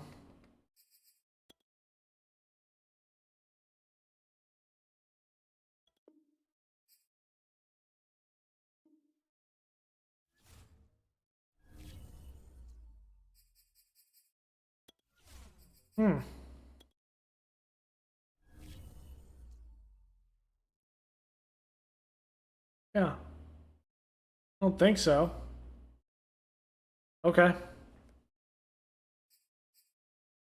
But I know like this contract is wrong. I think. There's some random weird contracts in here. That's a free agent contract. So's that.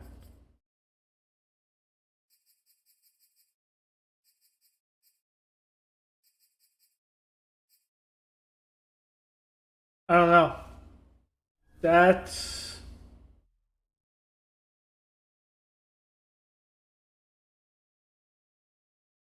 It's just another way for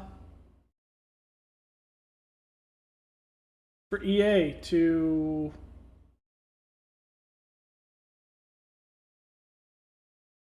because practice squad doesn't account towards the salary cap. That's right.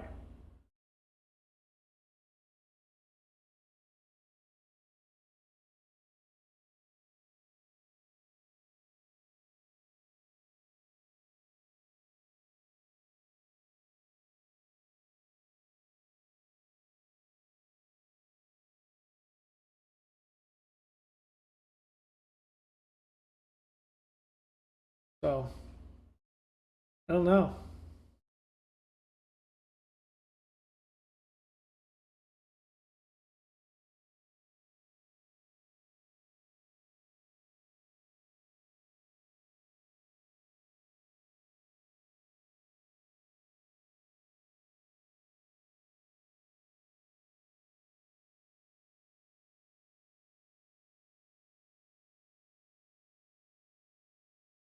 Yeah, so essentially, because there's not a waiver system, I think if there was a waiver system, the AI might change its logic, but I mean it's messed up, broken AI logic in this. But I'm gonna end this stream here. So on Sunday, there's not gonna be a stream. Gonna go watch the Bears and Ravens.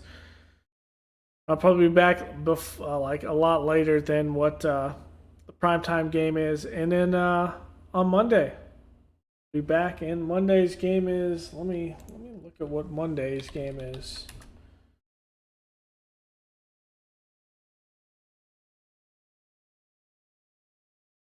As ESPN, it takes so long to load up here.